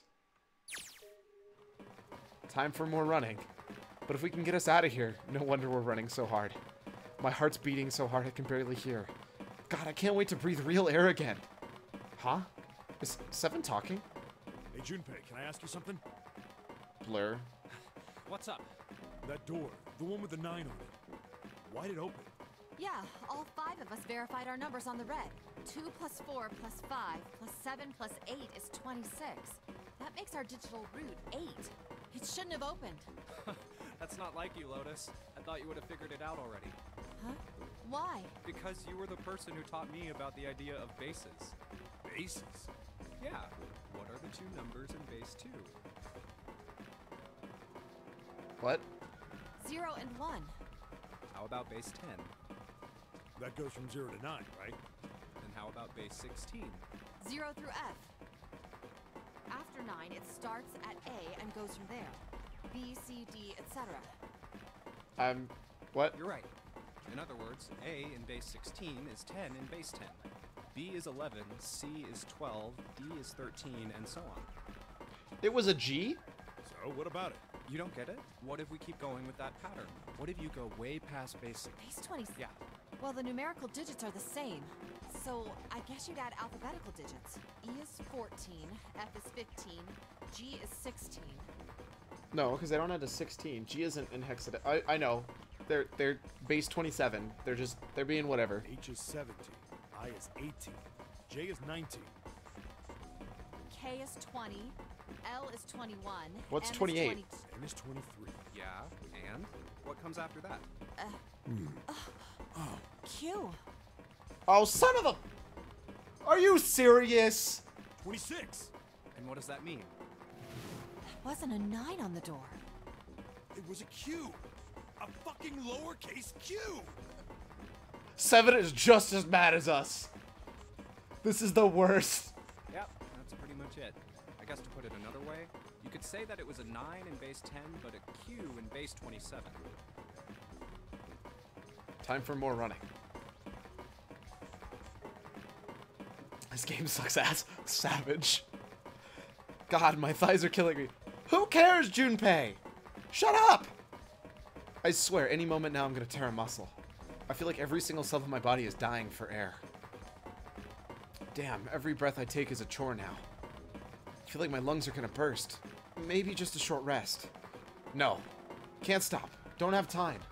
Oh, come on. It's not that bad. What is the hate for this game, lol?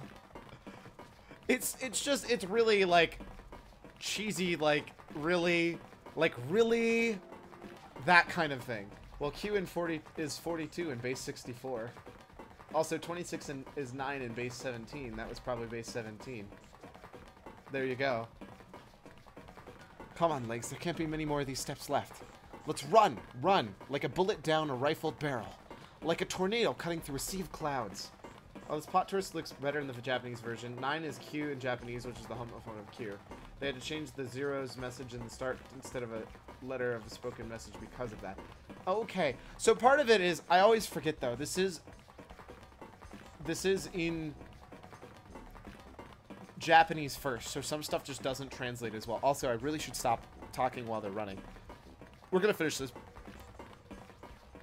I feel like we're running down the back of a giant coiled dragon. Finally! Thank goodness.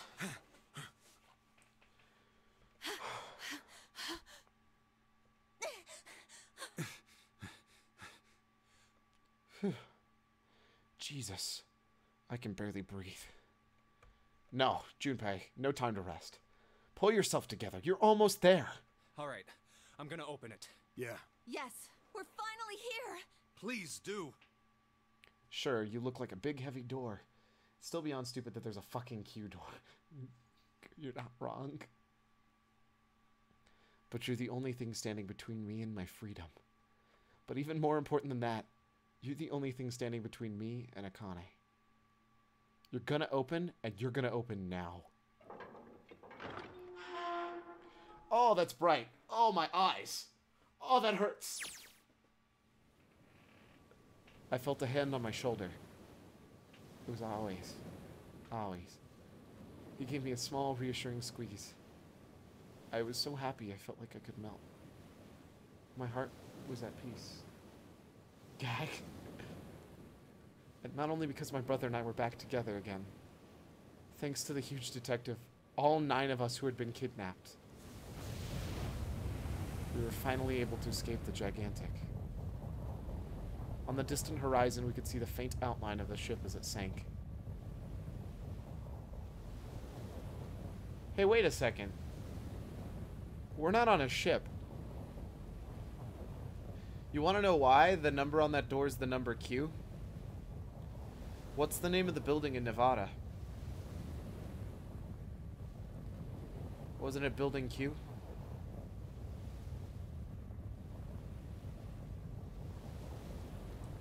Its last cry echoed out across the ocean, and then it was gone. It's over.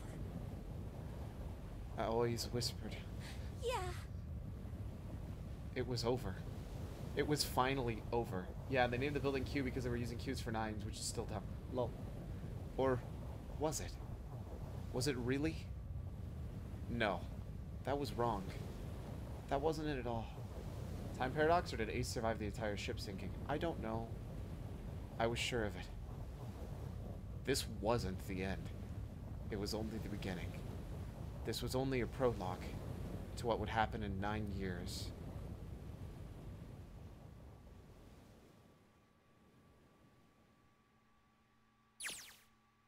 Ow! Could you stop doing that to my eyes? Please. Finally, air. God, damn, that sun is bright.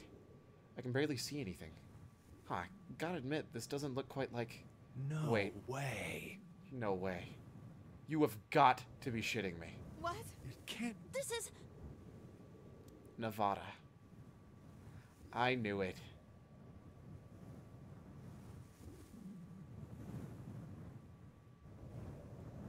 This is the building in the Nevada desert. You cheeky fox. Cyclone, they've had a dead person with them the whole time. I don't think the writers give a shit about time paradoxes. The mock experiment building. Oh my god. This whole time we were in Building Q. Sure enough, that's a desert out there with mountains all around. Hello there, son. It's also another reason, though. It has to do with the timey-wimey shenanigans. Akane knew that Junpei and company would be in that room during that point. She needed the door to be a Q value to allow everyone to escape, and also to prevent people from just walking out. Yep. It makes sense. Like, it's justification. The problem is you need it to be convoluted enough for the people to not connect the dots until you want them to, so she could still live. Hello there, son. Boy, am I ever glad to see you. I don't think I've ever been so happy to see a sunrise. Huh? Did I just hear something fall? Right. Our bracelets. I guess I never really got a good look at the underside of one of these. Let's see what's inside you.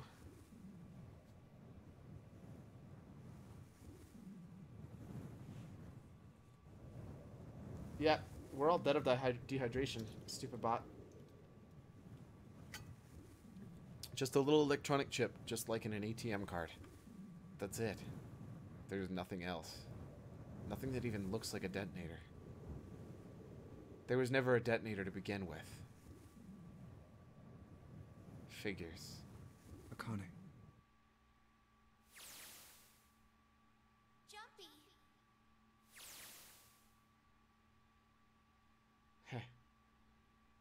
Guess I must be pretty crazy about the girl if I think I'm hearing her voice in the wind.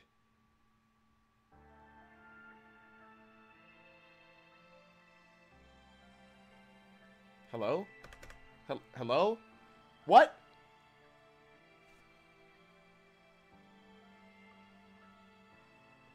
What? But... What? What? What? There will be post-credit stuff. Okay, I was like... wow, what a satisfying, well-written ending. 0 out of 9. Jumpy! Connie! Jumpy! Connie! Oh my god.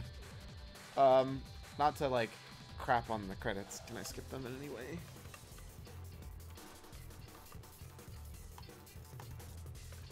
They banged the end.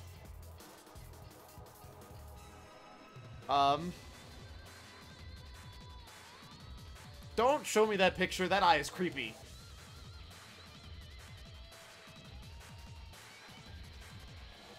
If you don't play Taz after this, I'm never returning to your stream again. The next thing was going to be the next game in this series, dude. I already own the other game that comes next in this series. How can I not play it, you know? Like, it's like a law.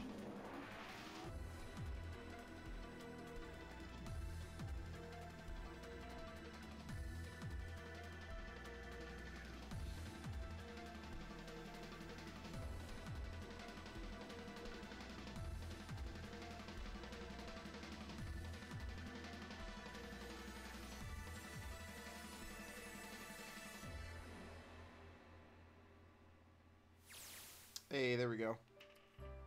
Oh. Okay. Oh. I'll spend all my Jovine points. This is a warning. On what? Oh, come on. This is nothing. Really? Yeah. You don't look okay. It was just before the end of elementary school. Jumpy and I were sitting next to each other on a small hill, looking down at the sound as the sun slowly set. How does it look then? He was half serious and half joking. I thought about it for a minute first. Oh my... Let's see. What happened? What? It looks like you kissed a toad and got warts, but then they just kept growing and growing and growing. What does that even mean? Junpei grinned and... Get out. See? I told you you're not okay. You're too reckless. You can't beat 5 8th graders, Jumpy. That's crazy. Why were you picking fights? Yeah, but I couldn't just stand there. I mean, don't you think so? I had to do something. What is going on? Look at the Nevada desert go past. For an SUV, this thing has a pretty smooth ride. Sure, it was nice of someone to leave it for us outside the building, keys in the ignition and gas in the tank. Surprised they weren't 9th graders. Cyclone Plus. Turns out a little kid picking a fight with a bunch of 8th graders, not a good idea. Yup. Almost like it was a present, you know? It was about a rabbit mentioned back at the beginning of the game. Oh! I thought it was, but I don't remember them getting in a fight over that. Anyway, we jumped in, and now here we are, screaming across the desert. Lotus is over there in the passenger seat. Snake and Seven and I are all squeezed in the back seat here. I still can't believe we let her drive. Woohoo! This is so fun! This is so awesome! Driving is so great when there's nothing around, and there's no speed limit. They let Clover drive? Oh. I'm actually kind of happy. Hey, Clover, watch those bumps, alright? This car jumps even a little, and I think I'm gonna get crushed to death. Oh! Hey, shut it. I can't help if I'm big, alright? Suck it up. Why don't you drive, Seven? I'm a cop. I ain't gonna break the law. He doesn't have an international license. Yeah, but you could have sat in the passenger seat. Oh, hell no. There's no way I'm giving this seat up. And Clover, there's no need to slow down. The car Santa and June are in should be somewhere down this road ahead of us. Yeah, I saw some fresh tire tracks going out. There's no doubt about it. Then we've got to hurry if we want to catch them, don't we? Sure thing. Ooh, shit. God damn it, she doesn't have to drive so fast. Man, I didn't even think a car like this could go this fast. We're sure throwing up a lot of dust.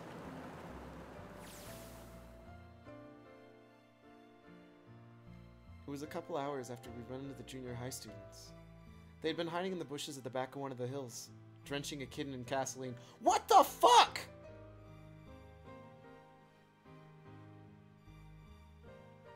No, Ace didn't fade away. He just got straight up shot. Let's be real here. He's dead. The moment we saw what they were doing, Jumpy run up to them, furious. Yeah, no shit. Hey, what the hell are you doing? Then he jumped on them.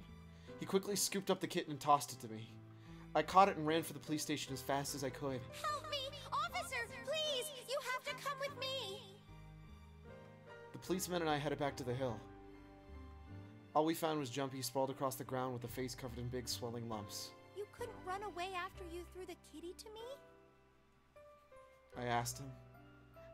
He stuck his tongue out through the hole in his mouth where a tooth had fallen out. Yeah, I guess I coulda... Then why didn't you? I didn't want to. I wanted to beat him up. Beat him up real good. Because of what they were doing to the kitty. Yeah, that too, but... I think they were the ones behind those murders our first semester. Oh, you mean the bunnies?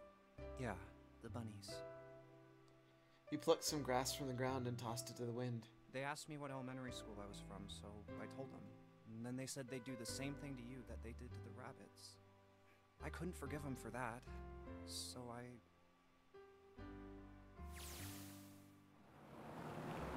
Hey, there's still some stuff I don't get. Kids are evil, stop having kids. Confirmed. Of course, they probably don't know any more than I do. Like Ace. Well, guess I should say Guitaro Hongo. Why did he create the Nonary Project? Anybody? Any ideas? Why don't you ask him yourself? Well, yeah, I guess I could. He's still in the trunk, I assume? Oh, there's Ace. Tied up. Cool. His eyes just look empty. No emotion. He looks like he's just given up. I wonder if he even cares what's going to happen or whatever. What? How did he get off the boat? Well, hold up. The boat was going to sink in the original case anyways, so he obviously had plans for getting off the sinking boat. Hey, were you listening to us? Yeah, go ahead and try to pretend you weren't, you old bastard. Let's get that tape off your mouth. Come on, I know you were. Answer me. You could at least look at me when you talk, man. I only wanted to see the faces. Human faces. Yes, of course. Let me murder several people trying to learn how to see human faces. Super worthwhile. I thought if I could gain the ability to access the morphic field set, then perhaps I could see faces. By peering into people's minds, you could understand how they were processing the expressions of others. That's it? Yes. If you want to put it simply, but if you are Savage. looking for a more philosophical answer, I can supply that as well. You see, the human collective consciousness... I think that's enough out of you, pal. Time for the tape to go back on. All right. So what's your second question? You said there were some things you didn't get, didn't you? Well, somebody's a little nosy. Well, my next question doesn't really have anything to do with you two. This is for you, Seven. It's about the whole Alice thing.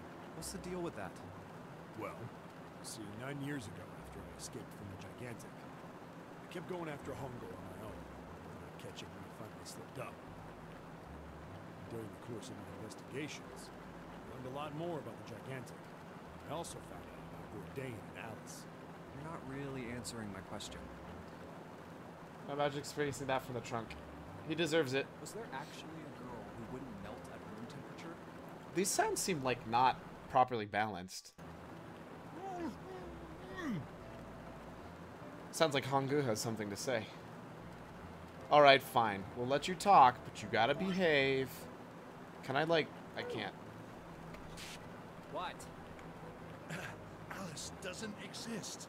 9 years ago, I found Alice's coffin behind the library on the bottom deck. There was nothing in it but the root of a peculiar plant. My research determined that it was a member of the genus Madrigora, of the family Solanaceae. I see.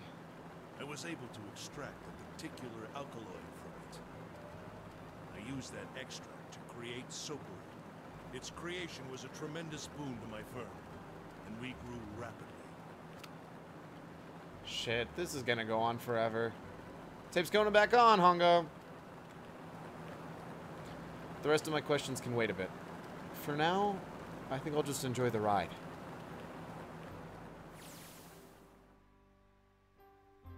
Here, this is for you. What's this? This is a for you doll. His name is Junpei. Jumpy pulled something out of his pocket and shoved out his arm towards me. In his hands was a doll made of yarn small enough to fit in his palm. Jumpy, are you sure it's, for you, doll? Huh? Yeah, the lady at the shop said so, that means it's for you, right? Are you sure it's not a voodoo doll? Does that not translate properly? Voodoo for you? That seems like a stretch. Wait, what? That's... Oh, man. Oh, man. Is that the gift she went back for? Well, it sure looks like a voodoo doll. I mean, you do know what a voodoo doll is used for, right? Presumably it's a translation thing, that's what I thought. Yeah, I guess calling it Junpei isn't a very good idea then. Why are you giving me this anyway? It just seems really sudden. Well, you know how after June, we aren't gonna get to see each other too much? I mean, we're gonna be in different schools, and I just thought I'd, you know, Oh, okay, well, How about we call it June, then? Okay. So, I wanted to give you this. You sound like some sort of tribal chief in a bad movie. I'm giving it to you so that you can get in deep shit and die on the shit you get kidnapped on, because plot. Lol. Yes. I, head of tribe. This doll, traditional charm of tribe. Can't say that. So I give this. It me. So we always together. Oh, look at that. Oh, Jumpy. If something bad, then hold and pray. Yeah, I'm pretty sure that this is the gift she went back to get. Yup, that's what it seems like. I go wherever you are. So here, take. I reached my hand out and picked up the doll gently. Thank you. Thank you so much, Jumpy. It's on the level of a ring for young Akane. Understandable. Excuse me, I need to go barf. Before I knew it, I was crying. Tears streamed down my face and fell onto June's tiny yarn body. They lived stupidly ever after. Oh, Jumpy. I'll never forget you. I promise. Jumpy looked straight into my eyes and said just 5 words. I'll never forget you either. The sky was a beautiful crimson red as it mounted down towards the horizon. The last golden rays of sunlight stretched out across the city and painted themselves across the hills. We sat, bathed in the warm light of everything. Just the two of us, leaning gently against one another, shoulder to shoulder. The sun set, and we still didn't leave. We watched in silence as the darkness deepened, and one by one, the lights of our town began to flicker on.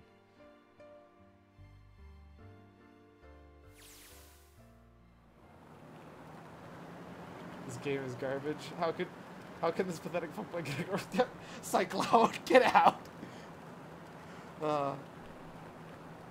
You forgot you dropped your kappa, Cyclone. God. To be honest, it's the biggest mystery as far as I'm concerned, and the only one that's really important. Has to do with June and Akane. 9 years ago, she died in an incinerator on the Gigantic. But she's still alive now. As June. Got a complete idiot. He got a complete idiot, if that makes you feel better, Cyclone. Do you really want Connie? Connie seems so sweet, though. But how? Was it because I tapped into the Morphic field set and saved her 9 years ago? Connie, best girl. She's an idiot. You're not wrong. Alright, let's say it makes some kind of sense. If I did that, then how do I make sense of what Seven remembers? Snake remembers. Snake makes sense. He's blind. He couldn't have seen her body anyway. But Seven, he said he was sure he saw it. Does that mean there's some kind of historical discrepancy? Or, wait, maybe that's not it at all. There is one other logical explanation. Was what you told me the truth, Seven? You look satisfied. No. No way. He couldn't. Hey, look!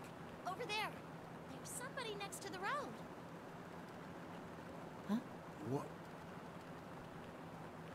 Kyoko, best girl who needed you to save her ass. Nah, child is an idiot.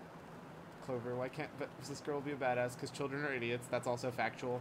Non-child her is murderous. She set up the plan to have bombs in the other pharmacy dudes. The pharmacy dudes are assholes who are trying to kill children. They deserve to be blown up. Hmm?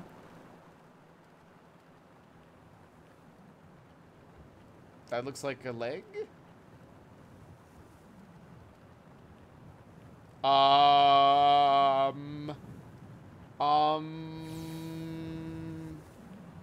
The burning gaze of the Nevada sun pounded down on her head.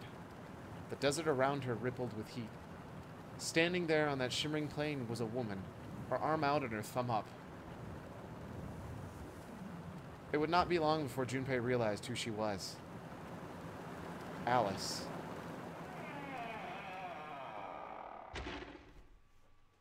What? What?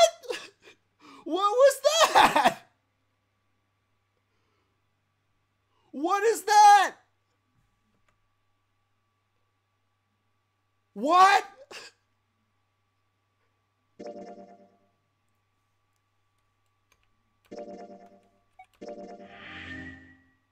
Okay, I did get both the endings at once, so that's cool. Press 1 if you want to see Taz Wanted. 9. Wrecked. What the hell was that? Technically, I haven't seen all the game yet, but I'm feeling like this is completely irrelevant. I don't actually still know what happens in the submarine ending. I'll probably do more looking into that on my own time, but... No, stop, stop! I'm not in a sinking ship! Knock it off!